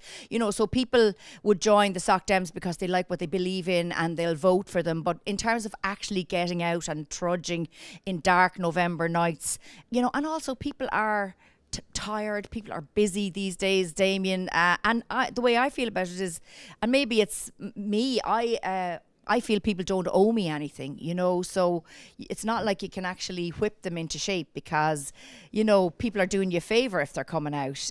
So I certainly wouldn't have been cracking any whip. But would I have liked to have another 20 or 30 people out canvassing? Yes, I would. I think the most we had out was maybe 6 or 7 of a night. Now, we had different 6s and 7s on nights, but I have to thank my most loyal, dedicated youngest daughter who was out with me, hell or high water. She was out with me, God love her, and Tig Williams as well, who was my campaign manager, coming up and down on the train to Dublin. So those, and also, you know, everybody who helped if I could, Damien. It's been you know, pretty much a family business thing with a couple of people joined us. We got a good few new members throughout the campaign, which has been very gratifying. And also we got members like in Dungarvan and Ardmore and, you know, West Waterford and places that we wouldn't necessarily have had a presence before. So, you know, from a standing start, it's been a good result. And as I said, we're not dead yet. Yeah, no, absolutely. I had predicted, and I said this to you during the week, if you were on around 4,000 first preferences, I think you'd be in with a chance. At the minute, it's looking at around maybe 3,000 first preferences.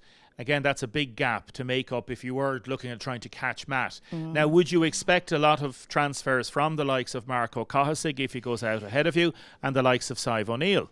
Yes, but like, as I said earlier, transfers are a mug's game. You know, they can go anywhere. You know, there was a whole thing with the Greens. Are they going to transfer to Fine Gael and Fianna Fáil? Who knows?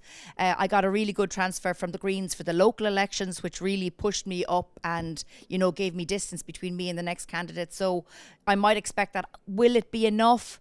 I wouldn't think so, Damien. But, you know, where there's life, there's hope. But look, will I be crying into my Rice Krispies later on tonight? No. You won't eat Rice Krispies tonight, will you? No, they give me a rash, actually. Oh, do they? They do. I'm allergic. You're allergic to Rice Krispies? No snap, crackle or pop. I've never heard of that in my life. Honest to God. When did you find out that? Look, when I was a child. Go away. Yeah. Hives. Hives. There you go. Any other cereals, no? No. That's the only ones. Just Rice Krispies. Snap, crackle and pop. It's a very interesting election in many respects. Obviously, we've had Holly Kearns, and congratulations on her having her little baby girl just yesterday.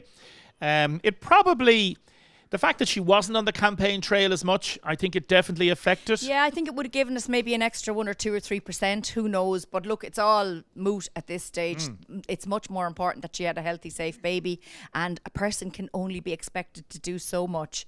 And she did her absolute best. But I do think, you know, she could have given us that extra little squeeze out.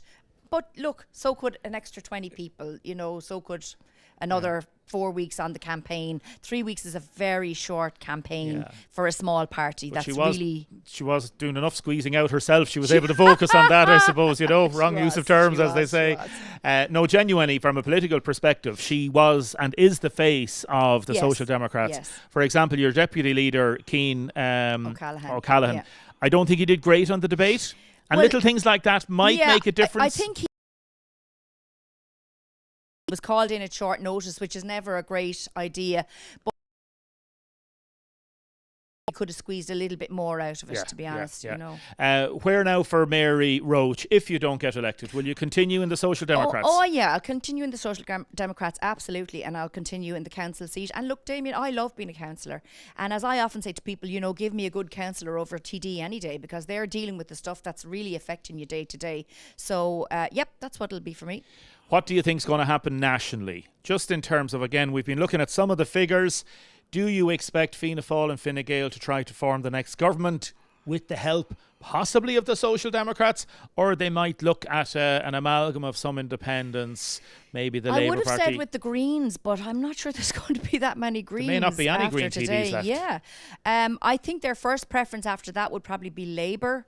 And look, you know, if I was to be slightly cynical about it and say what is the message of the election probably is saying that a lot of people are quite okay with the way things are, and they've voted for things to stay more or less the way they are, with a slap on the knuckles, of course, to the Greens for putting charges and carbon taxes. But other than that, people are obviously quite happy, and I'm not going to fight the election again, but that is the message. There's another thing that Tig Williams was telling me, your campaign manager, last night. Again, the amount of people that ye spoke to on the doors that had said that they weren't going to vote. So you have obviously the winter election, but a bit of apathy out there. 64% turnout the last time. We're looking at around 58-59% now.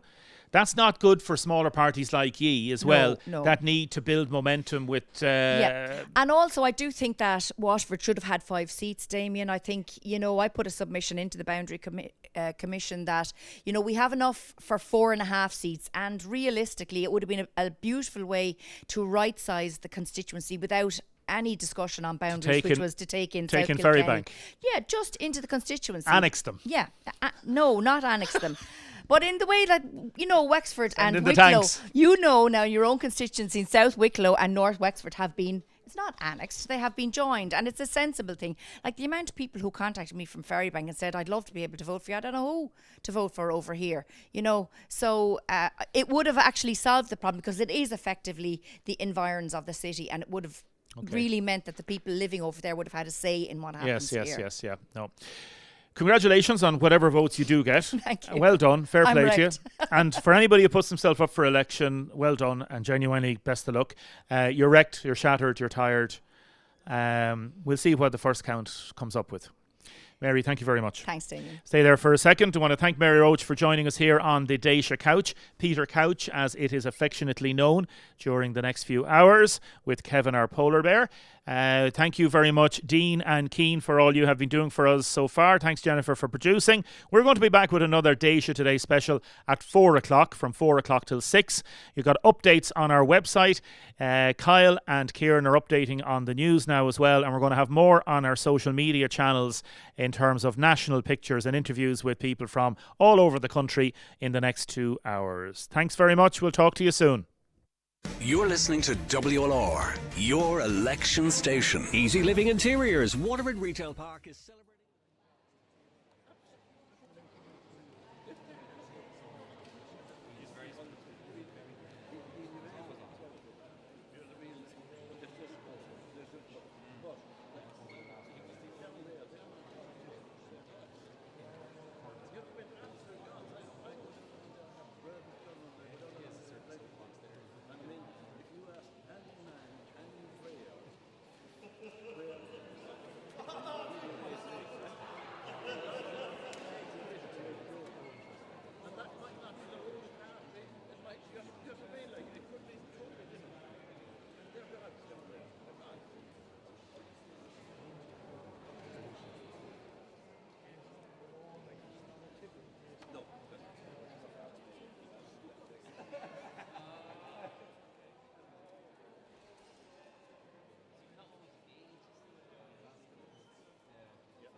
WLR News live on radio, smart speaker, mobile and WLRFM.com.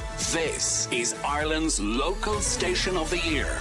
WLR News at 2 o'clock. Good afternoon, I'm Jordan Norris. Final tallies are in Waterford for this year's general election, with the race for the 4th seat looking particularly tight. It appears as if Sinn Féin's David Cullinan will top the poll, while Fianna Fáil and Fine Gael are also optimistic of winning seats in Waterford. We're going to cross live now to our WLR News and Current Affairs team on the Cork Road at SETU. I'm joined now by Kyle Butler, and Kyle, it's going to be a very interesting afternoon. It really is going to be very interesting, Jordan. Thank you very much. I suppose just before we kind of go into kind of the figures that we have here from the tallies, just maybe a bit more information just about the electorate itself. So there are actually 8,248 new voters registered in Waterford since the last general election in 2020, and that represents a 10% increase. So this brings the total electorate to 93,226, and this is the largest number of people ever entitled to vote in the Waterford constituency. But more importantly, taking a look at the current figures and the current tally that we have here. So the tally has reached 100% here at the Count Centre in Waterford at SETU. And just taking a look briefly at the actual what we have. David Cullinan is on 22.4%, which represents 11,835 votes. He is then followed closely enough by John Commons on 19.3%, then Mary Butler 18.7%, and then Conor McGuinness at 10.8%. And what's quite interesting is Matt Shanahan is slowly but surely coming up behind him on 9.9%. So I suppose here what we can really, well, a health warning should be issued, a major health warning to tallies as always, but you know, it is maybe guaranteed that Fianna Fáil and the Sinn Féin are going to have a good day here, Fine Gael also with that. But what's interesting, and we just heard from Mary Roach, she could slowly but surely climb up and maybe surprise us. Where are her transfers going to go? You know, she could maybe overtake Matt Shanahan as the evening progresses, but only time will tell, Jordan. And as always, our listeners can go on to WLRFM.com and view us if they wish on our live stream. Thanks very much for that, Kyle. And we're now waiting for first counts with final tallies coming in from centres across the country. Overall, it's looking like a bad day for the Green Party, while the larger parties have cause for optimism. Sean Defoe reports. Sinn Féin has a very real chance of being the largest party in the next Dáil, and it's looking like it will pick up seats in a number of Dublin constituencies, as well as Galway East, and a second seat in Waterford. Fine Gael's new candidates have also performed well, and it looks like the party will hold most of its seat and maybe pick up a handful of extras. Fianna Fáil will still be in the mix to be the largest party, but is facing a bit of a harder day nationally. The Greens could well return with no seats, with Roger O'Gorman, the party leader, the only live possibility, and he in a dogfight. Some constituencies like Wicklow, Wexford are clear cut with one seat each for the three larger parties. Others like Dublin South Central have 8 or 9 candidates genuinely in play for 4 seats. A long day of counting ahead. Sinn Féin's Director of Elections, Matt Carthy, says it would be a phenomenal performance if they emerge as the largest party when the votes are counted. I think in virtually every constituency where I've been looking at the tallies, the last 1, if not 2 seats are up for play between several contenders. So all I can say is that if you consider where we were just a few short weeks ago as a party, the prospect that Sinn Féin could emerge as the largest party out of this election will be an absolutely phenomenal result. And finally, the Green Party are expected to lose almost all of their 12 seats in this election. Former Green Party leader Eamon Ryan, who's stepping down as a TD for Dublin-based South, is hopeful the party will have a few TDs in the next Dáil. Very disappointing, very hard for people who worked really hard. And well, firstly, we thank everyone who did vote for us. We're a democratic constitutional party. We trust in the people, and we're going to have a bad day. But we could also win a couple that are still in the mix. So let's wait and see how the transfers work out. But Waterford Sport with Auto Boland Alfa Romeo. Test drive the Alfa Romeo Junior. Learn to love again. Very good afternoon for WLR Sport. I'm Kieran Walsh. Kilrossenty are bidding to capture the Munster Junior Club Hurling Championship title this afternoon as they take on Russell Rovers of Cork in Porkyreen. That one through in at 1 p.m. and we're going to cross live now to Gavin Whelan for the latest. Gavin, can you hear us okay?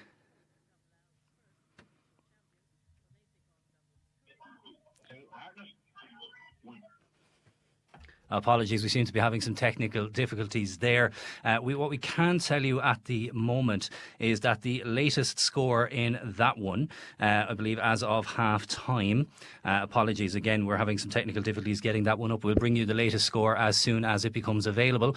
Switching over to the Camogie now, and Medelago take on Knocknaanna of County Wicklow in the All-Ireland Junior Club Camogie Championship semi-final this afternoon.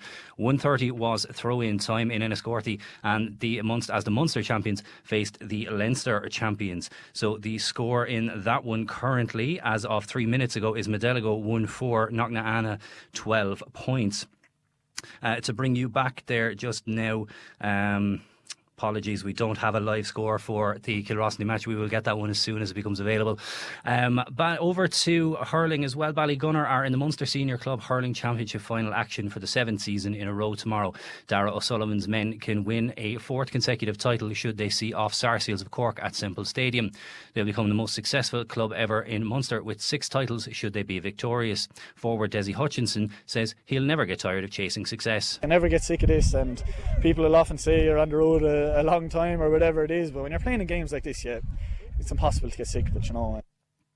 And just to cross back over in the Kilrossany match, 38 minutes, Russell Rovers 1-9, Kilrossany are 1-4. Apologies for not being able to connect to Gavin there. We are following those live updates. WLR will bring you tomorrow's Ballygunner game live this Sunday thanks to George Corbett Skoda. Sports news on WLR is with thanks to Otto Boland for all your Waterford general election news this weekend. Keep up to date on air and on WLRFM.com. Christmas is better with Disney Plus, with festive favourites like Home Alone, Frozen. Wait.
We are here at the special hall. Kieran go up there with all the supplies.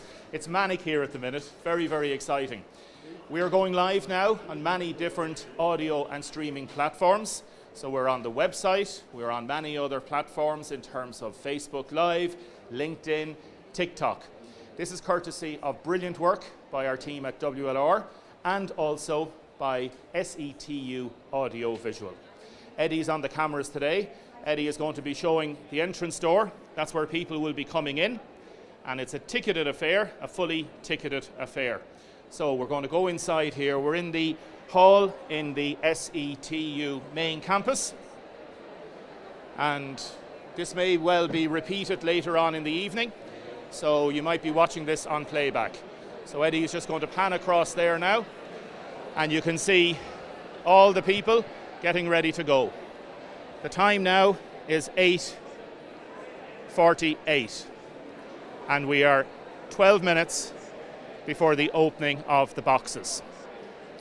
We're going to bring you through this entire process and let you know what's happening. So we are doing something historic here. We are going to be broadcasting live from one count centre for approximately 10 hours, maybe even longer, depending on how it goes.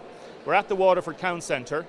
We will be bringing you updates from journalists and expert analysis from across the country as well throughout the day. So effectively we're setting up a television channel for the day here in Waterford. We're also going to do something that's never been done before.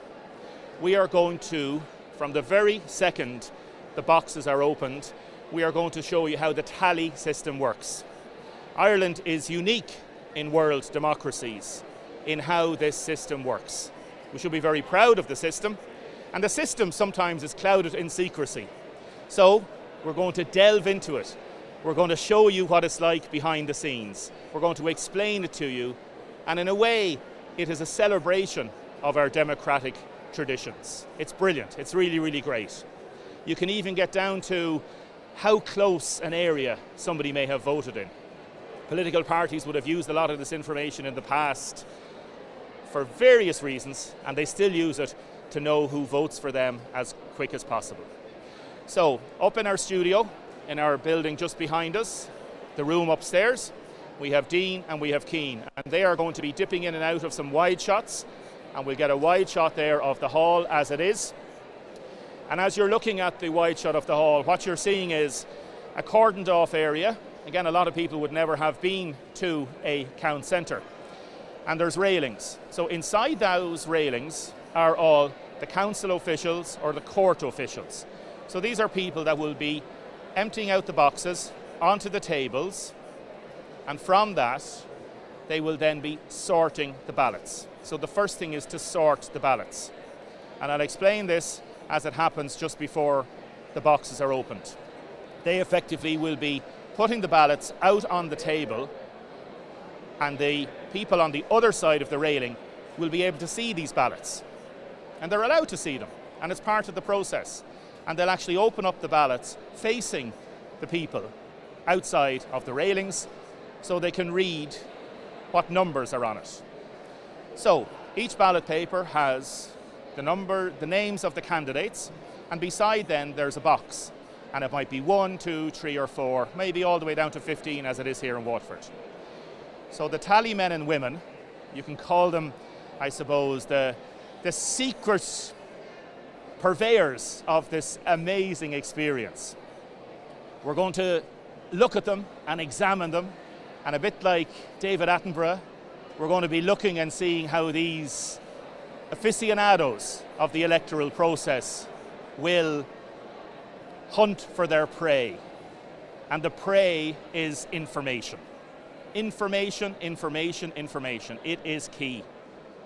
So I'm just going to ask Eddie to pan around there, and there's one lady just in front of us, and she has a pink sticker on her back.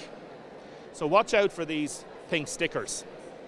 These are the people that have been designated. So you'll have people working in pairs, and the pink stickers may well be the tally sheet, give them to some other people, give them over to a room. 130 is going to be using a combined tally, and all the information then will be put together in relation to this.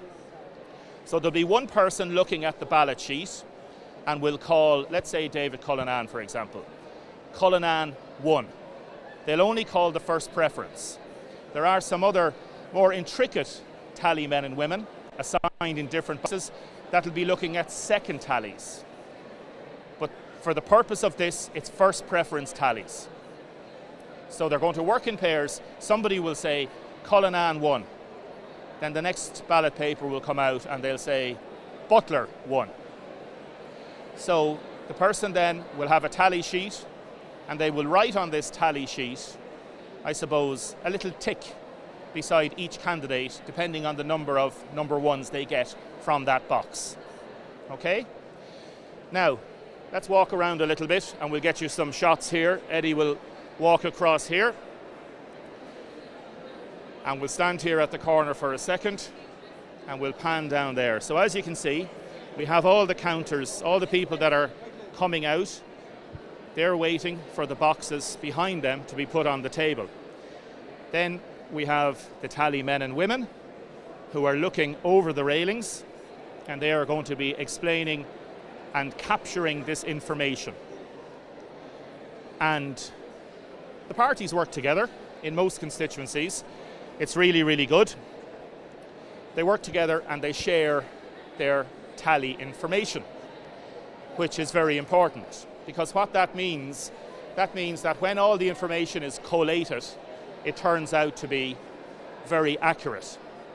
And that's why the Irish electoral system plays such an importance on the tallies. Now, there is obviously a proviso, and you'll hear this throughout the day. If one box is opened, we can't judge it too much on this, that and the other. But once the combined tallies are confirmed, you will then have a very good indication of the first preference vote. You won't have information regarding second and third preferences, which form the basis of an awful lot of transfers as they happen. But the first preference tally is very important, and that will come across in the next few hours. So the first thing to say is the boxes are all numbered. There are 171 boxes in the Waterford constituency. There was 70 polling stations, 171 boxes, okay? The boxes are numbered 1 to 171. So the first 35 boxes are about to be opened. And Eddie is going to focus in on the boxes that are just behind those officials, and then there's other boxes that are over there.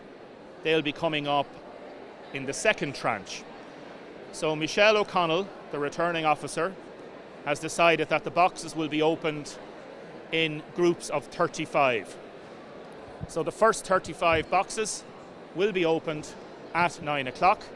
You will see them being put on the tables. All the ballot papers will spill out of the boxes. It's around 5 minutes to go, a very exciting time. And again, if anybody is watching this in a school afterwards or from a historical perspective, because again, this is the first time that this has ever been done in Ireland. So there may well be students of politics in schools or colleges around the country that might be watching this. Just to let you know, the first 35 boxes that are going to be opened. We have Fenner, we have Butlerstown, there's a number of boxes in Ferrybank, there's a number of boxes in Ballybricken, Clayboy, Greystew, Waterford City. Then we have Tramore Urban, East Side and West Side, and Tramore Central. So nearly half of the boxes that are to be opened in the first 35 will be from Tramore. The very first box that's going to be opened is from Fenner. Okay? So let's say there's 120 votes in that box. The people that are tallying that box, that are counting, marking the first preferences, they will fill it out on a sheet. Once that sheet is complete, somebody will be given that sheet and they will literally walk across to the main tally room 136 feet away. Before they exit the building here, we have some great help from all the party workers, and they are going to let us look at the tally sheet. So we're going to be taking pictures of the tally sheet, let's say for example Fenner, and we will give that information to you. Once you have that information, if you're living in the Fenner area, 120 votes, there could be 20 for Mary Butler, 30 for John Cummins. There might be whatever the case may be. So wherever you're watching in the world, or wherever you're watching in Waterford or South Kilkenny or people in Mayo, Dacia people, wherever the case may be, but it's not just that. It's just to show you the excitement of the tally process. It really is a very exciting process. And again, RT and others, they're here as well. They do great work. But I don't think anybody, we don't think anybody has ever done this to actually show you the tally process as it happens. So effectively we will be following the tally sheet.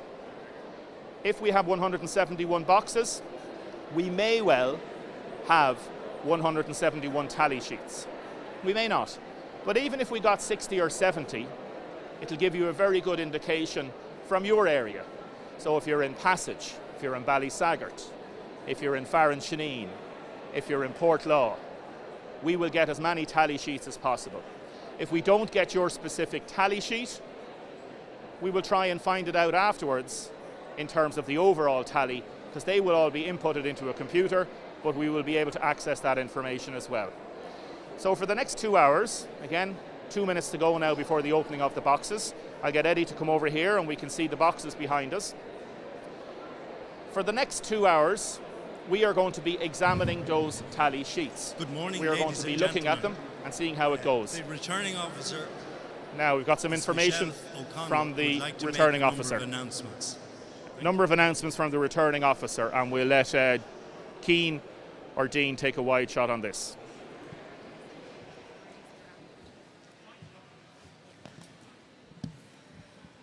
Aguina Ushla, Builo Yi Irv Ermaden. It's Michelle Nichonel. August is May on Count Corv O'Toole the whole counter 4th Lariga. Bualam Corfolta Corov, Quigan Onit Corv Shaw Ibort Lariga, La Haigan Corv San Olacon, Don Caharu Dol is Treca. Good morning, everybody. I'm Michelle O'Connell and I'm the returning officer for the constituency of Waterford. I would like to welcome you to the Count Centre here in the South Eastern Technical University, Waterford, for the count of the general election to the 34th Dáil. We are ready to start the count, commencing with the opening of the ballot boxes and separating and counting papers in each box in order to verify the ballot account for the poll. Before we commence, I wish to draw your attention to our fire safety procedure, which you will have seen on the doors on the way into the Count Centre. In the unlikely event of an emergency, the public should exit via the main door through which you entered and the 2 emergency exit doors located at the opposite sides of the hall, to my right and to my left. In the event of a mass evacuation, the fire assembly points are located in the main public car park. These assembly points are clearly marked as point 5 and point 6. No one is to re-enter the building once the fire alarm has sounded unless given instruction from the fire department or a senior member of SETU facilities staff. We also have paramedics in the hall in the event that anybody becomes unwell, and this should be brought to the attention of one of the election staff. This is a fully ticketed event. If you leave the Count Centre, you will be given a ticket for re-entry. If you do not have a ticket, you will not be allowed to re-enter the Count Centre. Please adhere to the directions of the election staff. Anyone who does not do so will be asked to leave.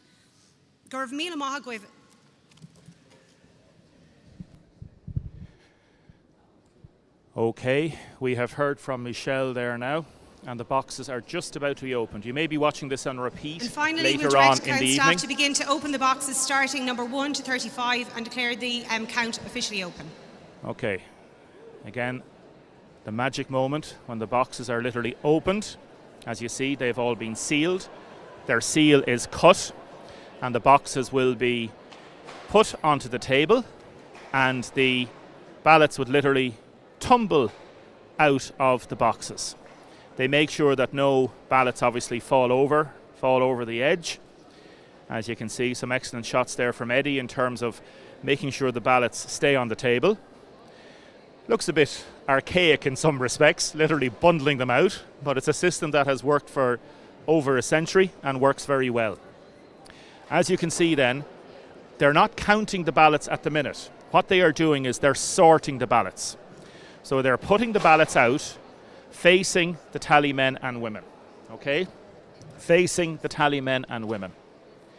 They're literally opening up the ballots, flattening them out, and showing how the ballots work. What's going to happen now in the next few minutes is there's going to be a lot of quietness here. It was very noisy just before 9 o'clock, but it's going to get a lot quieter. There will be a hush descending on the count centre and on every count centre across the country, as people, as I say, hunt their prey, and the prey is information. So tally men and women, an extraordinary system when you think about it. They're literally going to be able to look close up at how everybody voted in every constituency in this country. It's a system that's fully allowed. There's nothing wrong with it. None of the ballots, obviously, give out any information regarding individuals. So the secrecy of the electoral system continues. I'm just going to move these bottles of water there for the minute.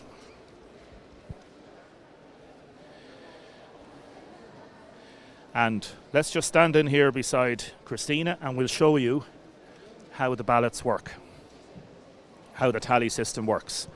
So we'll just focus there on that. And you can hear Christina is going to call out the names of who is first and second. Which box is this Tramore, lads? Lady of Mercy. Okay, this is our Lady of Mercy. So just watch this. Cullinan. Cullinan. Cullinan. Cullinan. Cummins. Cullinan. Cullinan.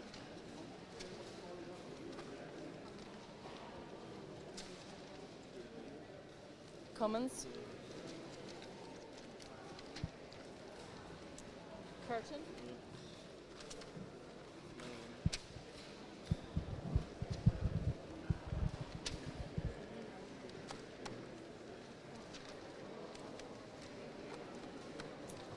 Butler. Cummins.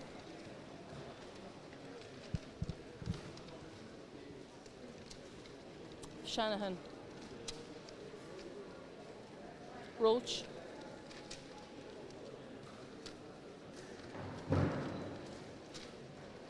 Butler. So we'll just move in behind Christina's compatriot here and we'll show you the sheet as it's been filled out.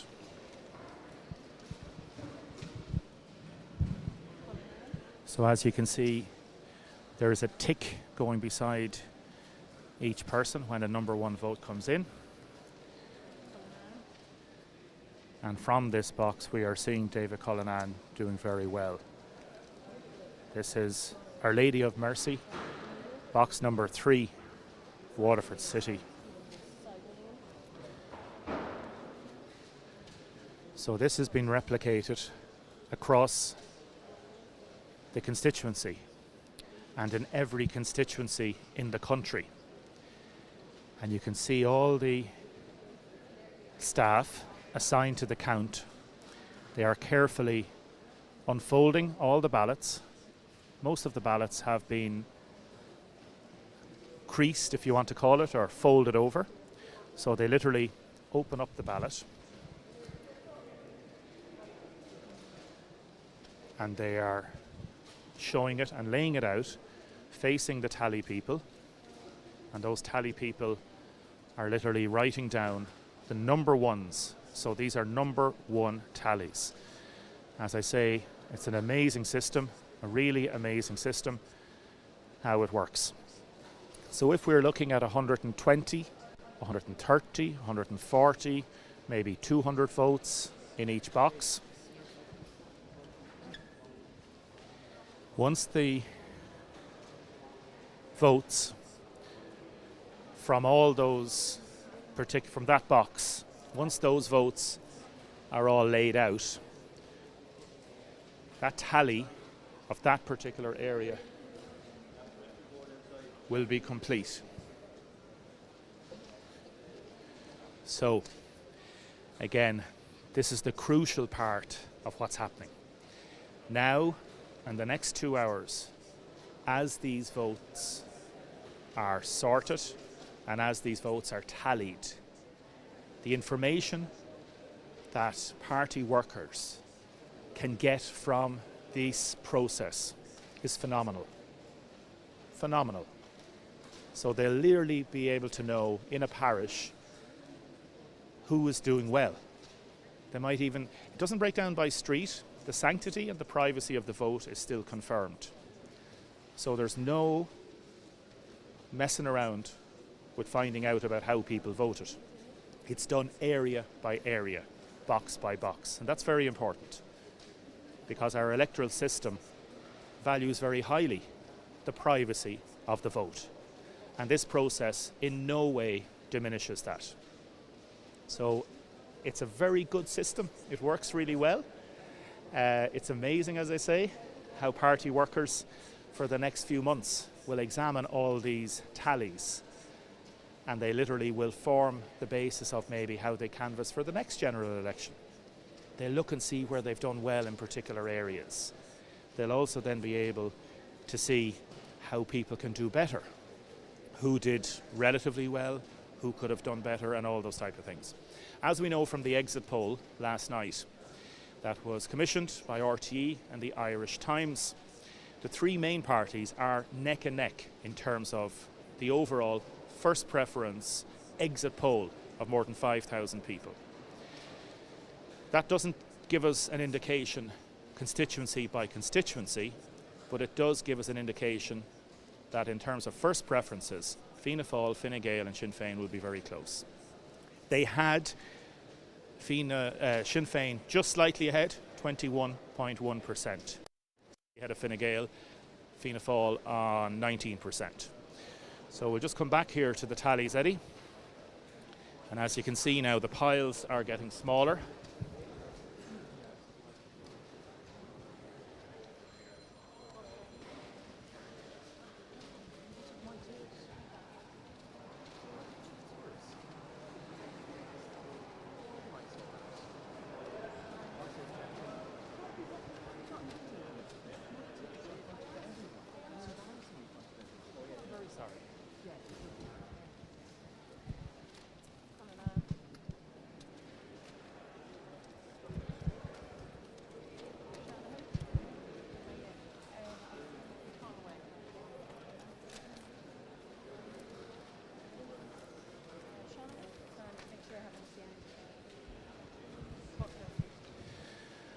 So all the ballots are continuing to be sorted.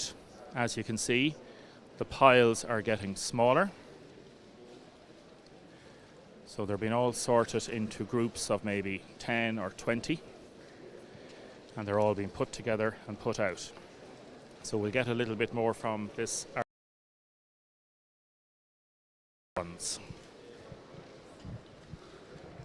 Butler.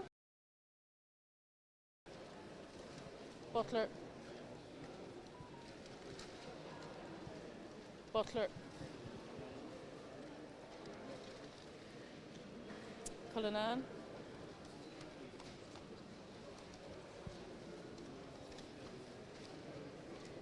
Cummins.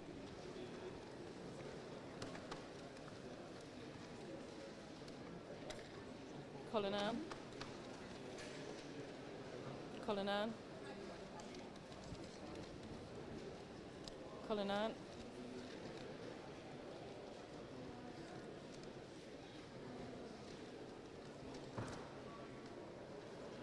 Cullinan. Sorry, Cummins. Cummins. Now we're going to do our very first interview with David Cullinan. David, you're live on Elections. Sky News, isn't it? Waterford television. Very good. Box has just been opened. It's a very exciting process. It is, yes. So that's when we all become very humble, Damien, and we have to take what's in the boxes. But looking at what I'm seeing so far, there's strong support for me. Very strong transfers. I'm looking at the number twos as well. Vast majority going to Conor McGuinness. I haven't seen the county boxes yet, so hopefully Conor can pick up strong first preferences. John Cummins doing reasonably well. Mary Butler not so much in Waterford City from what I can see so far.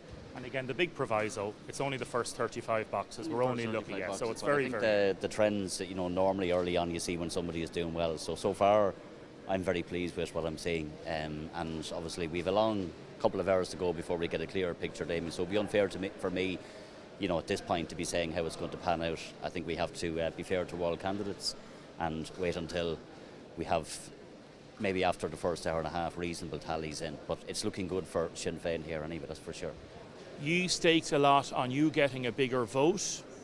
Let's say, I don't know, you got 20,000 the last time. If you got 15,000 this time, and then that means exceeding the quota. We don't know what the quota is going to be, maybe 11,500, and then that surplus transferring to your running mate. Wouldn't that be great? Is that your plan? No, the plan was actually for Conor to come in strong, because I did a lot of social media posts over the last 4 weeks of the campaign, calling on people in the mid-county, in Portlaw, Kilmacthomas, up in the west, to give their number one vote to Conor. We were out on the ground actually on Sunday at Kilmacthomas, and I was meeting people telling me they were voting for me, and I was telling them, if you can, give Conor the number one vote and give me the number two vote. So we tried our best. Obviously, as a sitting TD, Damien, you have an advantage, and there's people who will want to vote for a sitting TD. Incumbency is always big, but I'm hopeful from what I see, but I don't think we could call the seats anywhere near it at this point. Absolutely. I was talking to you and other candidates earlier in the week. Would you say it's safe enough to say that Conor would probably need 6,500 first preferences to be in with a good shot? Yeah, he'd need to be on, I'd say, probably 5,000 at a minimum. That's how I see it. I'm looking at some of the smaller parties, not doing as well maybe as some predicted. So some people were saying that might be in the mix for a seat. I'm not seeing them coming out in the city boxes as strong maybe as they should, given the national exit poll. I knew yesterday when I saw the exit poll that we would be a bit stronger in Waterford. We have been, if you look at the last local elections, we doubled what the party vote was. In the last general election, we got 38%. On the back of a 24%. I actually think the exit poll will have understated Sinn Féin support again. I can just see from the boxes coming out. There's a lot of votes for me, so obviously I'm happy when I see that, but obviously I want Conor to be elected as well, Damien. In terms of that exit poll, you think that the exit poll may well be understating Sinn Féin's national percentage? Yeah, I think so. It did the last time by a couple of percent, 2.5%, I think. But from what I'm seeing in the boxes, as I say, it's still early. Like as you said, there's a lot of boxes yet to be opened. And there's always, you have to look at the geographical spread as well. Okay, I'll let you go because we've got the first completed tallies in. Okay, gentlemen, let's just take a quick picture of these tallies and then I will go through them. That's lovely. Perfect. Kieran, you've got the other ones there, yeah? Perfect. We'll let Kieran and Kyle work on the other ones. There's Kieran and Kyle from our team. They're going to be putting all the information together and getting all the tallies as they happen.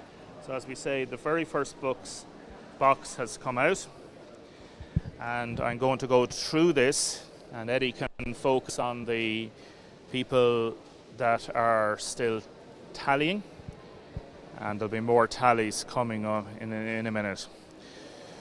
So the first tally that I have is Ferrybank National School, booth 1, and from that I have Butler 24, Aintu Cleary 6, Cullinan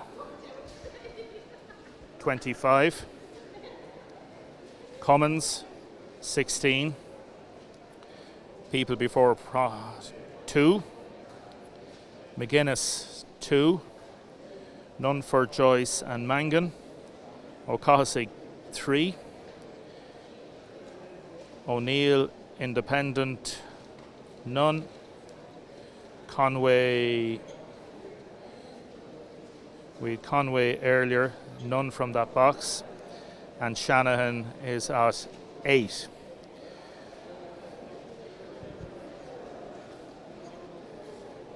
So that's the very first tally, and that is from Ferrybank National School, booth 1. So again, it just shows the information, how detailed we can get. So for example, in that particular box, 24 people voted for Mary Butler. So it just shows how important the tally is and how the process works and how it's able to delve down into a particular area. We're going to get more tallies in a minute from different areas. I'm just going to go and have a look here. And we are looking at Our Lady of Mercy, box 2. And the numbers will be collated there in a minute in terms of all that information. And over here, I'm looking at Our Lady of Mercy, National School, box 10. And I think that's a complete tally, is it? Half a box, okay. Get a quick picture of this. So with that, we have Butler in that particular box. So that's a half a box. That's Our Lady of Mercy, box number 10, half a box. So for example, in that, Mary Butler has got 15 votes. Cleary, Aintu 4. Conway 1. Cullinan 68. Cummins 24. Curtin 1 vote. McGuinness 1 vote. Joyce no votes. Mangan 3 votes. O'Cohasig 2 votes. O'Neill none. Sive O'Neill 5. Roach 10. Shanahan 12. Walsh Irish People Party 1. Spoil votes none. So there's an example, for example, in that particular box you have Mary Roach got 10 votes out of that box and Shanahan got 10. Got 12, okay? Again, that's only a half a box. So every particular box will have its own, I suppose, dynamic. You're also going to have specifics in relation to... You give them there. And the tallies are now coming in to beat the band. So Eddie is going to focus on the lads over here, and they're taking photographs of the tally sheets. And they are going to be fed onto our system, and we're going to go through them now in a few minutes. So again, this is priceless information. It's not secret information. All the tally men and women have that information, and they're able to look at all of this.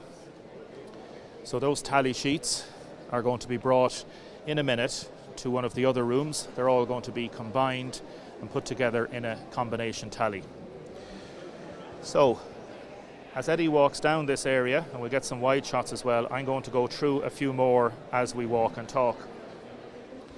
So I'm going to talk about Gaelscoil, Philip Baroon, and in that Mary Butler 16 votes, Cleary 5 votes, Conway 3 votes, Cullinan 91 votes, Cummins 11, Curtin People for Profit 2, McGuinness Sinn Féin 9, Mangan Independent 7, Sive O'Neill Labour 4, Roach 5, Shanahan 18. So there's a very important thing that may well develop over the next while. And again, we'll just have to wait and see. But Gaelscoil Philip Baroon is in Tramore. And Sinn Féin, this could be crucial as the day pans out, okay? Sinn Féin are looking to get 2 people elected in this constituency. They're the only party that can get 2 elected. With that, David Cullinan, obviously his strongest area would be the city. We have a Conor McGuinness for Sinn Féin, strongest area, Dungarvan and the West. Tramore, in my opinion, is where this election is going to be won or lost. Sinn Féin made a decision that David Cullinan was going to go to Tramore and basically work Tramore, as they call it. Now, this is a very tricky, interesting, but, risky thing, but it might well work for them. So with that, if David Cullinan is able to get 15,000 votes let's say 9 or 10,000 in the city and another 4 or 5,000 in Tramore. He's hoping that 3 or 4,000 of his surplus, if he does get something like that, will transfer back to Conor McGuinness. So instead of getting Conor McGuinness to be the primary vote getter for Sinn Féin in the Tramore area, Sinn Féin made a decision that they were going to let David Cullinane do that, get as many number 2s for Conor from that. So instead of, let's say, having both of them on around 9,000 first preferences, if that's what they were hoping for, their tactic at the minute is for David to exceed the quota, by how many we don't know, for Conor to get at least 5,000-6,000 first preferences, and then for the surplus from David to transfer back. Now, if that doesn't work, if that strategy doesn't work, then Sinn Féin are going to find it difficult to get a second seat. If that works, and works really well, that could blow everybody else out of the water in terms of that last seat. But we just don't know. There's so many imponderables. We've got a man here who knows an awful lot about it. Sean, what have we got here? What's this box? It's Holy Cross Tramore, booth 1, and it's half a box. It's box number 23, and John Cummins had 39, David Cullinane 26, Mary Butler 24, and then the next was Marco Kozik with 11. Sorry, Matt Shannon at 17, but that's with 146 votes in half a box. Far too early to say. We're just explaining to the people how the tally system works. It's a brilliant system, isn't it? It's a great system. We're looking at it as they're taking them out of the box, and isn't it unique? Isn't it amazing? Like, for those like yourself who are so au fait with all this, it's normal. But for those that are watching this for the first time, anywhere in the world, isn't it? It is indeed, yes, yeah. I mean, unique to the Irish system. Totally unique to the Irish system. You watch the UK general election, you watch the American presidential election, and so on. But this is unique. I think some of the others could pick up from us. I'll let you get back to it. Thanks very much, David. Too early, far too early. Any thoughts? What's your overall thoughts? I think there's 5 going for 4 seats, probably 4 going for 3 if you take David Cullinane out of it. There's probably 4 going for 3 seats. Do you think Cullinane will top the poll? I think he'll top the poll, and I think you'll have John Cummins, Mary Butler, Conor McGuinness and Matt Shanahan, those 4 fighting for the other 3 seats. We've a lot of other votes then from other parties and other individuals. If they go out and if transfers go in a certain way? It's all on transfers, and we don't have an idea of transfers yet. As I say, we've looked at the first half box, but that would be my indication at the moment, that it's David Cullinane to head the poll and the other 4 going for 3 seats. Do you think Sinn Féin's strategy might work? It depends on how the operator on the doorsteps, where they calling for 1-2s. I couldn't call on that. I'll let you get back into it. Sean, thank you very much. So we've got another box here now. Niamh O'Donovan, councillor for Fine Gael, is tallying one of the boxes, and this is Holy Cross in Tramore. And as you can see from that, Mary Butler has got 35 votes, Cleary Aintu 10, Conway Independent 3, Cullinane 76, Cummins 35, and then down the line, and Mary Roach and Matt Shanahan have got the next tranche. Mary Roach on 48 and Shanahan on 74. So Shanahan has done very well in that Holy Cross box, Tramore number 1. Over here then we have another Holy Cross box. This is Holy Cross National School. I won't go through them all, but just the main ones. Butler 30, Cullinane 79, Cummins 50, O'Cosick 16, O'Neill Labour 12, Roach Social Democrat 23, Shanahan 28. Thanks very much, Mark. So again, very specific breakdowns for those tallies. Let's walk a little bit more around the corner here and we'll get some more faces from people that are doing the counting and people that are tallying. Again, people being very quiet about this and they're making sure they don't miss anything. and the pink stickers on people are those that are doing the tallying. We will be bringing you a lot more tallying and tally sheets as they happen. We'll just look at this particular sheet here. That's Holy Cross, another Holy Cross box. And the trend we're seeing there is David Cullinan doing very well. We'll just walk down to this side now. And I might let Eddie take a break for a second. If Dean wants to go to a wide shot, Eddie can take a break there and just relax. We've got our Order of Malta lads there as well, keeping an eye on things. How are you, lads? So, we also have a lot of journalists here, a lot of them upstairs in a room beside our studio, and we will be going to our studio in a little while and showing you exactly what is happening. As I said, this may be repeated later on this afternoon in terms of this broadcast.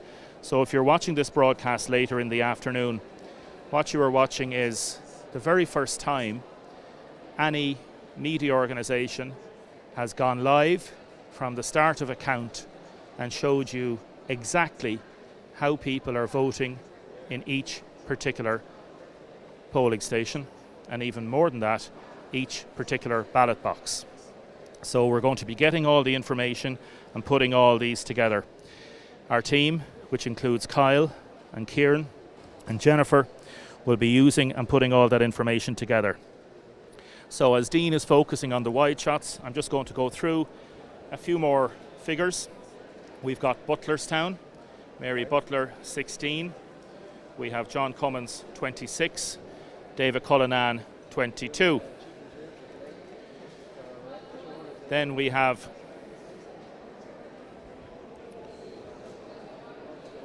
Holy Cross, another Holy Cross box, Butler 22, Cullinan 34, Shanahan 25.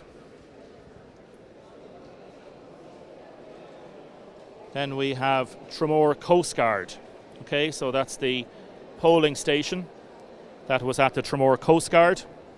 And we have Butler 30, Cleary 10, Cullinan 21, Cummins 41, Shanahan 24. And there were 149 votes tallied, and that is a half a box. So again, what they do is they may tally half the box and then they'll move on and tally the next half of it. So I won't be going through each particular tally at the minute. We're going to collate them in a little while and put them all together and get some information. And we will be up in the studio in a little while going through all of this. Gael Skull Fulop Baroon, number 21. Again, I'm giving you the main ones in terms of the amount of votes that are in each box. David Cullinan got 44 in that. Butler 17. We had Cummins on 30 and we had Shanahan on 22. So again, there is a health warning with all these tallies that they are only the first 35 boxes that have been opened. The first 35, half of those are in the Tramore area. The Fenner box has been opened. I haven't seen the Fenner tally yet. And we are looking at a few other different areas, including Butlerstown and Farron Shaneen, I think, is going to be opening up shortly. So we'll just walk down this area and we'll see if we can get a few more indications of where people are at. So Terry Hayes, my old friend from Passage East. How are you, Terry? Nice to see you. Terry's one of the chief tally men here. What have you got here in front of me? I have the tally from the Glornamara Booth 1. Glornamara Booth 1, Tramore, okay. And it's showing up at the moment as there's showing up at David Cullinan coming in there with 66 votes, John Cummins on 30, and ironically Mary Butler Fianna Fáil on 30 as well, so it's a close one there. Independent Matt Shanahan is shown in there at 28. So again, that's a good indication of the spread between those four people, isn't it? Butler 30, Cullinan 66, Cummins 30, Shanahan 28, and Mary Roach 21. Yeah, I've seen a few tallies already, and that seems to be the trend from what I can see across this side of the tally centre, that they're the top 4 or 5 performers at the moment, yeah. Are you seeing anything at the minute? It's too early to say. It's too early to say, but I suppose in the boxes that I've seen along here, those 4 or 5 candidates have been the ones with the top votes. Okay. And again, Conor McGuinness isn't showing yet in a lot of these because Dungarvan, West Waterford boxes haven't yet really been opened. Yeah, the ones that I've seen around here have been quite a few from Glornamara and ones like St. John of God in the city. So there will be strong John Cummins area probably, and Matt Shanahan as well, those ones, you know. And interested to see Mary Roach tallying fairly well in some of those boxes. She is, yeah. I scan them when I get them, and she's featuring them all, like, you know, up to now. That could come into play as the day proceeds. We just don't know. Yeah, when it gets, I suppose when it gets into that 3rd, 4th seas, all of those people that are sitting 5th, 6th and 7th, yeah, where those transfers go is going to put someone back up the table, you know. I'll let you go to the tally centre with all this. Just on this process, how amazing a system is this? I think it's the best system because ultimately every vote you have or every number that you put on that form, it's alive. You know, it's a fantastic opportunity to have to use your franchise, and a lot of countries don't have that. So I think for people to vote and exercise that vote, regardless of party affiliation or whatever your belief is, I think you should exercise that. The Passage box is not open yet. Not yet. I'll be looking around for that. 2 boxes in Passage East, and Terry, you'll be looking for that. Terry, for 1 and 2. Thanks, Daniel. Thank you very much. All the best. Eddie, we'll move on down here. As you say, more boxes now being opened, and there are more tallies going ahead.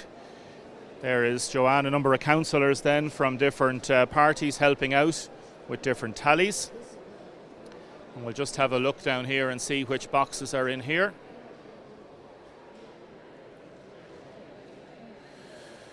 So this box being tallied now in front of us is Modeligo. That's Modeligo that's been tallied. And we're looking at quite a number of votes for Mary Butler, David Cullinan, Cummins, O'Neill for Labour, Shanahan Independent. So again, these are very early days, very, very early days, and we'll see how things develop. I'll walk Eddie down here to a man who knows a fair bit about tallies, a certain Maurice Cummins. How are you, Maurice? Very good, Damien. And yourself? Good. You're live on all the different channels. Very good. Just on the tally system, for people that don't know it, isn't it amazing?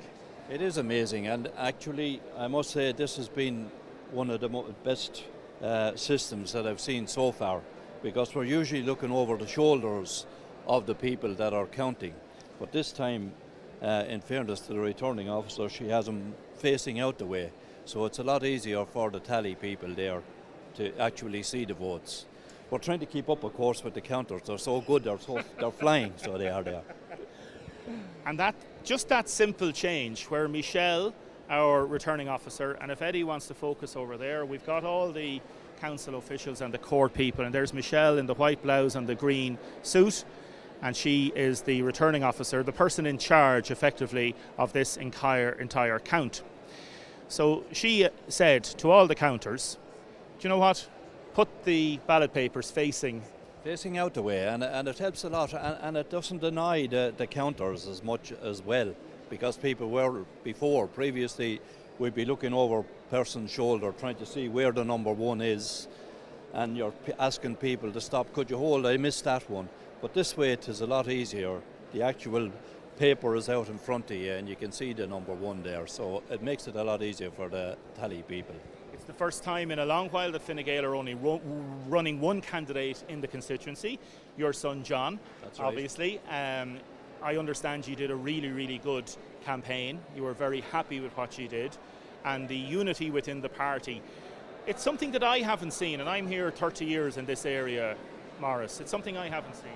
I think you're right. I think that captured it. We had about 80 people out canvassing practically every night, divided among the county and the city, and there was total unity there. All the councillors got totally behind the candidate, and I think it will pay off in the end, because that type of unity, as you said, we've had battles in the past in various factions. They are going back a long way, but there's total unity in the Fine Gael camp now, which we haven't seen for over 40-50 years, I'd say. And that was reflected in very strong votes for councillors and candidates in the local elections. So you had the likes of Liam Brazel and Shawnee Power and Damien Gagan.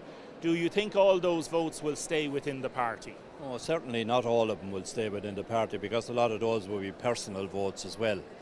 But on the other side, I think John will probably get personal votes as well outside of that. So in the local elections, we polled about 13,000. If we can poll around 10, I'll be a very happy man, so I will, Damien. Your hope is that John would be polling around 10,000 first preferences. Well, that'd be my hope, but that's everyone's hope, so it is at this stage, you know. But a few boxes that I'm after seeing so far now in Donegal and Waterford Park and part of Tramore have been very encouraging, I must say. But we haven't, that's only a snapshot, as they say, in the few boxes that are around here. I haven't seen, there's 35 boxes after being opened. I've seen the numbers on 3 of them, so that's a small reflection, a very small reflection. Finally and briefly, if you don't mind, Morris, how do you think it's going to go? What's your feeling based on the exit poll, based on Sinn Féin's strategy of kind of giving Tramore to David Cullinane? I honestly don't know. I can't make out. I'm looking at David Cullinane getting 20,000 votes the last time. What are they going to get this time? Put him 16, 17,000 for Sinn Féin. What way will they break then? You know, that's the unknown. And it is going to be very tight. I said it earlier in the week. I can't call it, that last 2 or 3 seats, but certainly, the last seat. Because we just don't know. Are people in the West going to stay West? I don't know. I Where's haven't seen Tramore any of the boxes. I'm only going on canvas and all that. My thoughts would be that it could be Shanahan and McGuinness, that it could be fighting for the last seat. But I don't know. I honestly don't know. If you look at Labour, the Greens and Social Democrats, there's about 9,000 probably between those, and if they transferred well together, one of them, whoever is on top, could be in the hunt. Do you think Mary Roach could be a dark horse in this? She could. It depends on who's. Is she going to be ahead of Marco Kosick or the Labour candidate as well? That's intriguing. I think that they'll be all around the 3.5 probably, but I could be way out. You still love days like this? Oh, sure I do. I love it. If they had legs now that could carry me a bit better now, I'd be all right. The canvassing I did about 2 or 3 nights a week. I had to put the leg up for the other 2 or 3 nights. So I got there at the end anyway, thankfully. And how proud would you be if your young lad is elected? It would be wonderful to see him elected. So it would do what I didn't do myself, so he would there all right. Although I got on all right in the other house. But certainly, it would be a wonderful achievement there, and a great achievement for all the workers within the party there that were very determined from the last time, and everybody knuckled down and said we had to get this seat back, and I hope they'll be right. You know, they put the work into it, and that's the main thing, and I think the work will pay off. Maurice Cummins, thank you very much. The very best of luck. God bless. Thank you very much. For people that don't know as well, I was listening on the radio earlier on this morning. It is 1 year today. 1 year today since a certain Irish rock star died. Try and think who it is, and we'll give you the information on that in a minute. We'll talk to Lauren here for a second. Hello, Lauren. Hello, Lauren, what have you got here for us? I have half a box from Mount Sion School in Waterford City, where David Cullinane has come out on top. Quite 62 votes for Cullinane. And then behind David we have John Cummins on 13. So Cullinane has cleaned up of 112 votes in that Mount Sion, one of those boxes. 62, so half of the votes, 50%. 50% of the votes tallied in that box. Next one. We go to Sculver and Abbeyside. Abbeyside, so this is the first Abbeyside box that we are reporting on this morning. So we have Mary Butler of Fianna Fáil coming out with 62 first preference votes, followed by Conor McGuinness with 42, followed by John Cummins with 37. So, okay, so Mary Butler's done very well there on that. Mary quite ahead there. Now, McGuinness in Abbeyside has got 42 votes. that would be an area he would be hoping to do an awful lot better in, maybe. But again, big opposition with Mary Butler, who's done a lot of work in West Waterford. Sure.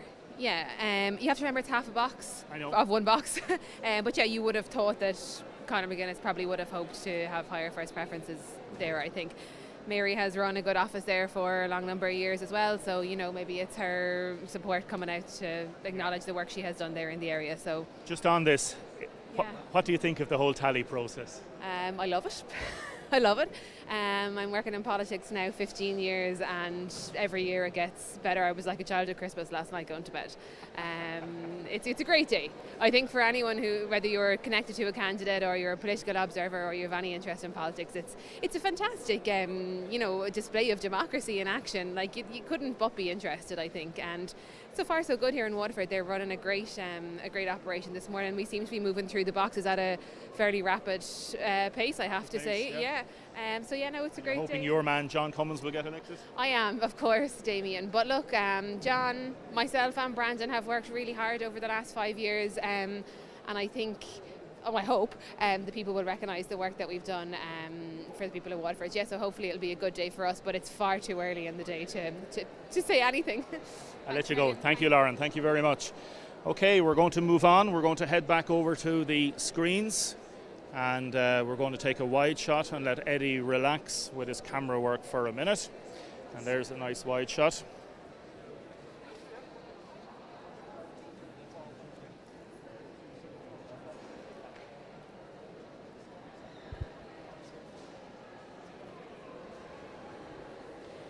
Okay, we're going to have a look at some of the screens here and display some of the tally sheet. And you can take up or pull up the first one there if you want. Eddie, you can relax there for a minute. Eddie's doing some great work.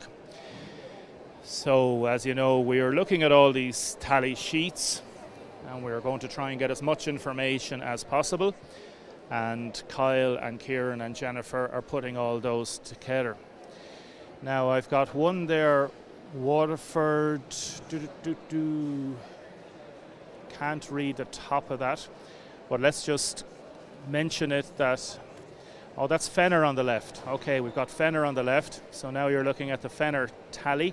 That was only a half box, and Mary Butler 17, Cullinan 25, Cummins 21, and Shannon 16 is what I can see, and I think I see Mary Roach at around 12 there. The one beside that, we've got another one. We've got Mercy here on the left, and we've mentioned the Mercy one earlier, so that is 67 votes for David Cullinan. He's completely clearing up in that particular box. Then we have Our Lady of Mercy School, another one, and that is 66 first preferences for David Cullinan, Mary Butler 11, and everybody else, I suppose, down a bit further. So Dean is in the studio and he's flicking through these, and all these tallies, again, fully transparent, a great system, and it basically shows all the information from different areas. We have Our Lady of Mercy, we've number 2, and again David Cullinan 36 on one side. I can't see the other, but he does the same nearly in the other, and John Cummins doing very well in both of those boxes as well. And there we have Butlerstown. So for example, Butlerstown, we have Butler, Mary Butler 16, Cullinan 22, Cummins 26, McGuinness 5, and Shanahan 43. So in the Butlerstown area, and this is box number 3, and they call it the right half of the box. Shanahan's done very well there. The left half, the box, we have Shanahan doing very well again on 53. We have then Cullinan, Cummins and Mary Butler on 20, 22 and 20. So they're very even on that. Again, I'm not going through all the different machinations of this because a lot of the other candidates have smaller numbers within each box.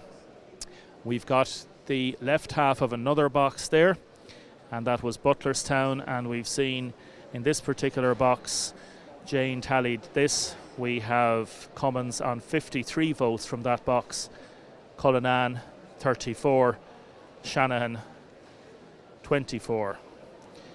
And another box there, I might ask Dean what that particular box is. And as we know, all those tallies coming together. Now we have the Gale Skull. I think this might Gale Skull Philip Baroon. Would that be right, Dean? And in that then we have Cullinan 44. We have Shanahan 22. Cummins 30. And Butler 17. We've got another one coming here now. Dean might be able to tell me which one this is.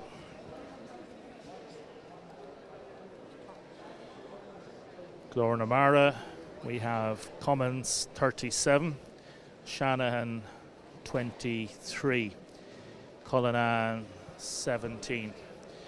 Ferrybank, booth or box number 2, a half box, and there were 100 votes, 98 votes to be exact, tallied in this.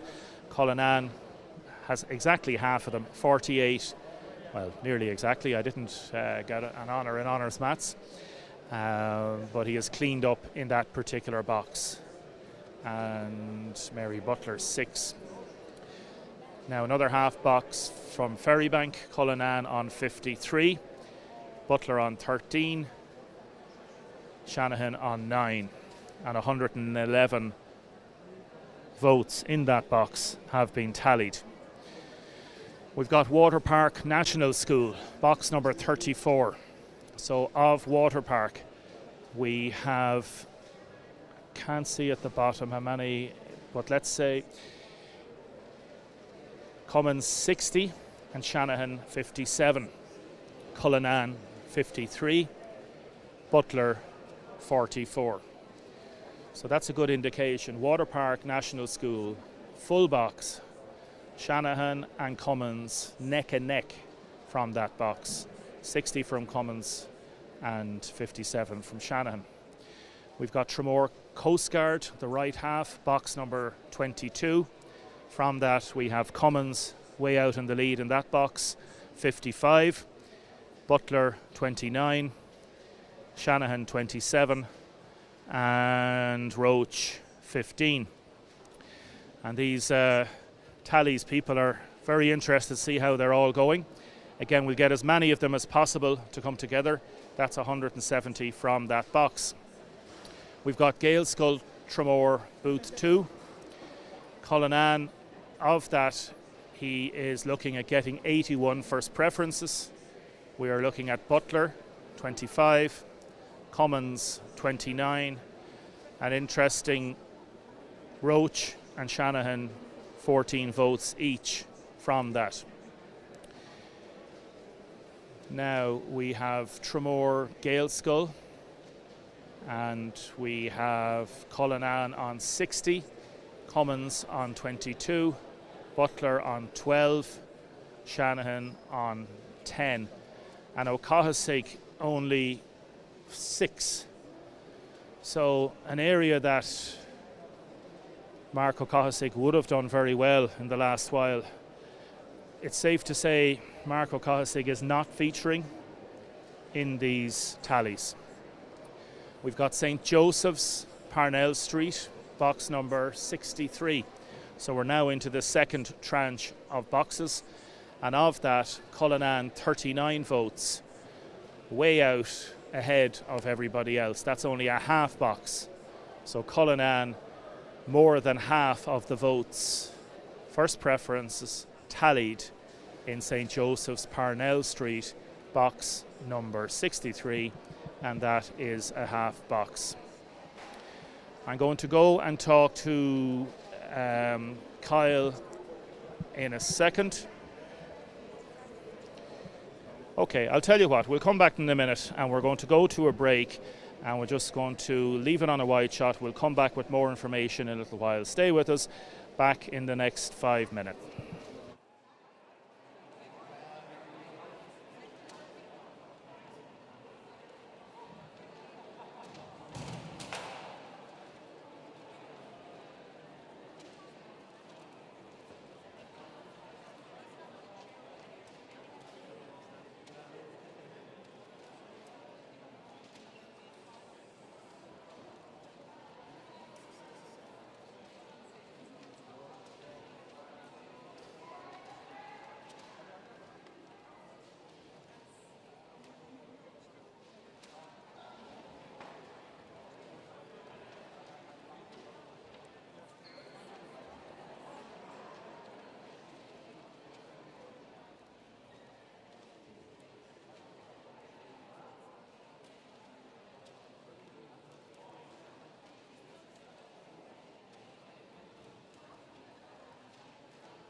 close between the three largest parties in the country.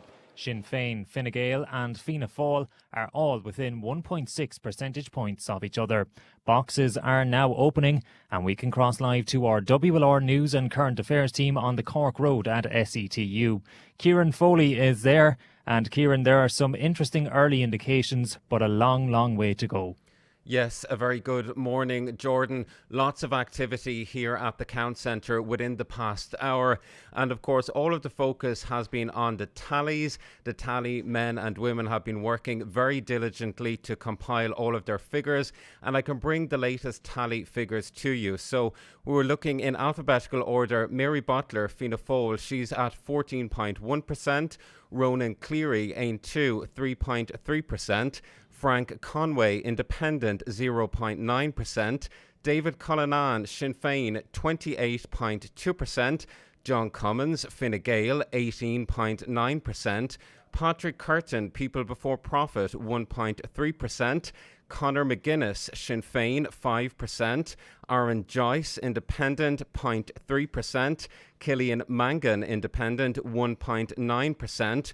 Mark O'Cahasig, Green Party, 4%. Mark O'Neill, Independent, 0.3%. Sive O'Neill, Labour, 2.9%. Mary Roach, Social Democrats, 6.9%. Matt Shanahan, Independent, 11.1%. And John D. Walsh of the Irish People, 0.8%. So certainly looking very good for David Cullinan of Sinn Féin, as I mentioned, out in front at 28.2%. And joining me now to discuss this is a member of David's campaign team, Councillor John Hearn. John, what's your reaction to these figures which we're seeing this morning? Well, we were hoping that we think David's basically he will be elected, no problem. So the big contest we see is for the last seat. We believe it's between Matt Shannon and Conor McGuinness. So that's where we think that the last fight would be. We think Butler and Cummins are transferring well to each other. We see that all down the line. And the same with Sinn Féin, David to Conor and vice versa, are transferring very well to each other. But just I was looking at some of the Tremor boxes and there wasn't a great vote for the Green Party. We figured he's definitely in trouble, we think, the Green Party. And it's all to play for really in the transfers then for the last seat, I think. That's what it'll come down to. And then looking at some of the boxes where David Cullinan was polling exceptionally well, some huge results within the city, John. Yeah, we got 90% in St. Paul's, my own area. I'll certainly take credit for that because no one's going to give me credit for it. But so I think that's a fantastic. We got 86% in the last election. That's just, you wouldn't get that on the Falls Road. That's just phenomenal. So if we can keep getting that and try and get the transfers into Conor, and hopefully Conor was doing very well in some of them Dungarvan boxes. So we're hopeful to get the two in, and if we did, that would be monumental. But it's all to play for, It's when the transfers come in and the rest of the tallies, it could all change. Certainly is. And of course, we'll be monitoring all of the additional tallies as they come in. So for the moment, from the Count Centre here at SETU, it's back to you in studio, Jordan. Thanks very much for that, Kieran. And of course, we'll have updates throughout the course of the day across all of our platforms and on air. Broadcaster and former Government Minister Ivan Yates says that the exit polls indicate that while Sinn Féin lost support compared to the last election, they have performed better than expected a few months ago. Migration has cost them about 4 or 5%. But from where Sinn Féin were in June on 12%, this is definitely the prospect of being the largest party. Waterford Sport with Auto Boland Alfa Romeo. Test drive the Alfa Romeo Junior. Learn to love again. Beginning with hurling this morning, where Kilrossenty take on Russell Rovers of Cork this afternoon in the Munster Junior Club Hurling Championship final. The green and gold are into the final for the first time, having beaten Fine Kilmeedy of Limerick and the Banner of Clare. Throw-in in Park Arena is at 1 o'clock, and their selector Maurice D says they won't be there just to make up the numbers. We're not going up there for the crack, we're going to go up, we're going to go for details won't come along too often. We were in football finals in 86 and 88, once it's go football finals there. That's twice in 60 years. It doesn't come along often, And like for the lads, it's a special day, but it's a day to enjoy as well. And look, we'll have a rattle. Look, we'll go. It's up to every pair to work his socks off for the hour. And we'll have updates throughout on air thanks to Gavin Whelan. Modeligo, meanwhile, take on Knockanana of Wicklow in the All-Ireland Junior Club Camogie Championship semi-final this afternoon. It's a 1:30 throw-in Enniscorthy as the Munster champions face the Leinster champions. Modeligo selector Micheál Power says it's been an amazing year so far. They don't want it to end anytime soon. Unbelievable year so far, and it keeps going. It's great, you know, every day out now is a bonus, but look, when you're at this stage you'd like to keep going and like to maybe drive on and win it if you can, and that's where we're focused on to win it anyway, you know. It was a great year so far, and it'll be great in time to come. Great to look back on 2024 and all that's been achieved. It's been fantastic. The annual Waterford AC Half Marathon is taking place this morning. The race is set off from the SETU Arena and over 2,760 runners have registered from all over Ireland. And in soccer, the FAI Junior Cup clash between Village United of Cork and Waterford Stramore, due to take place at 2 p.m. today, has been postponed due to an unplayable pitch. Sports news on WLR is with thanks to Otto Boland, and for all your Waterford general election news this weekend, you can keep up to date on air and across all our online platforms and on WLRFM.com. Enjoy real savings this Christmas at SuperValue. Until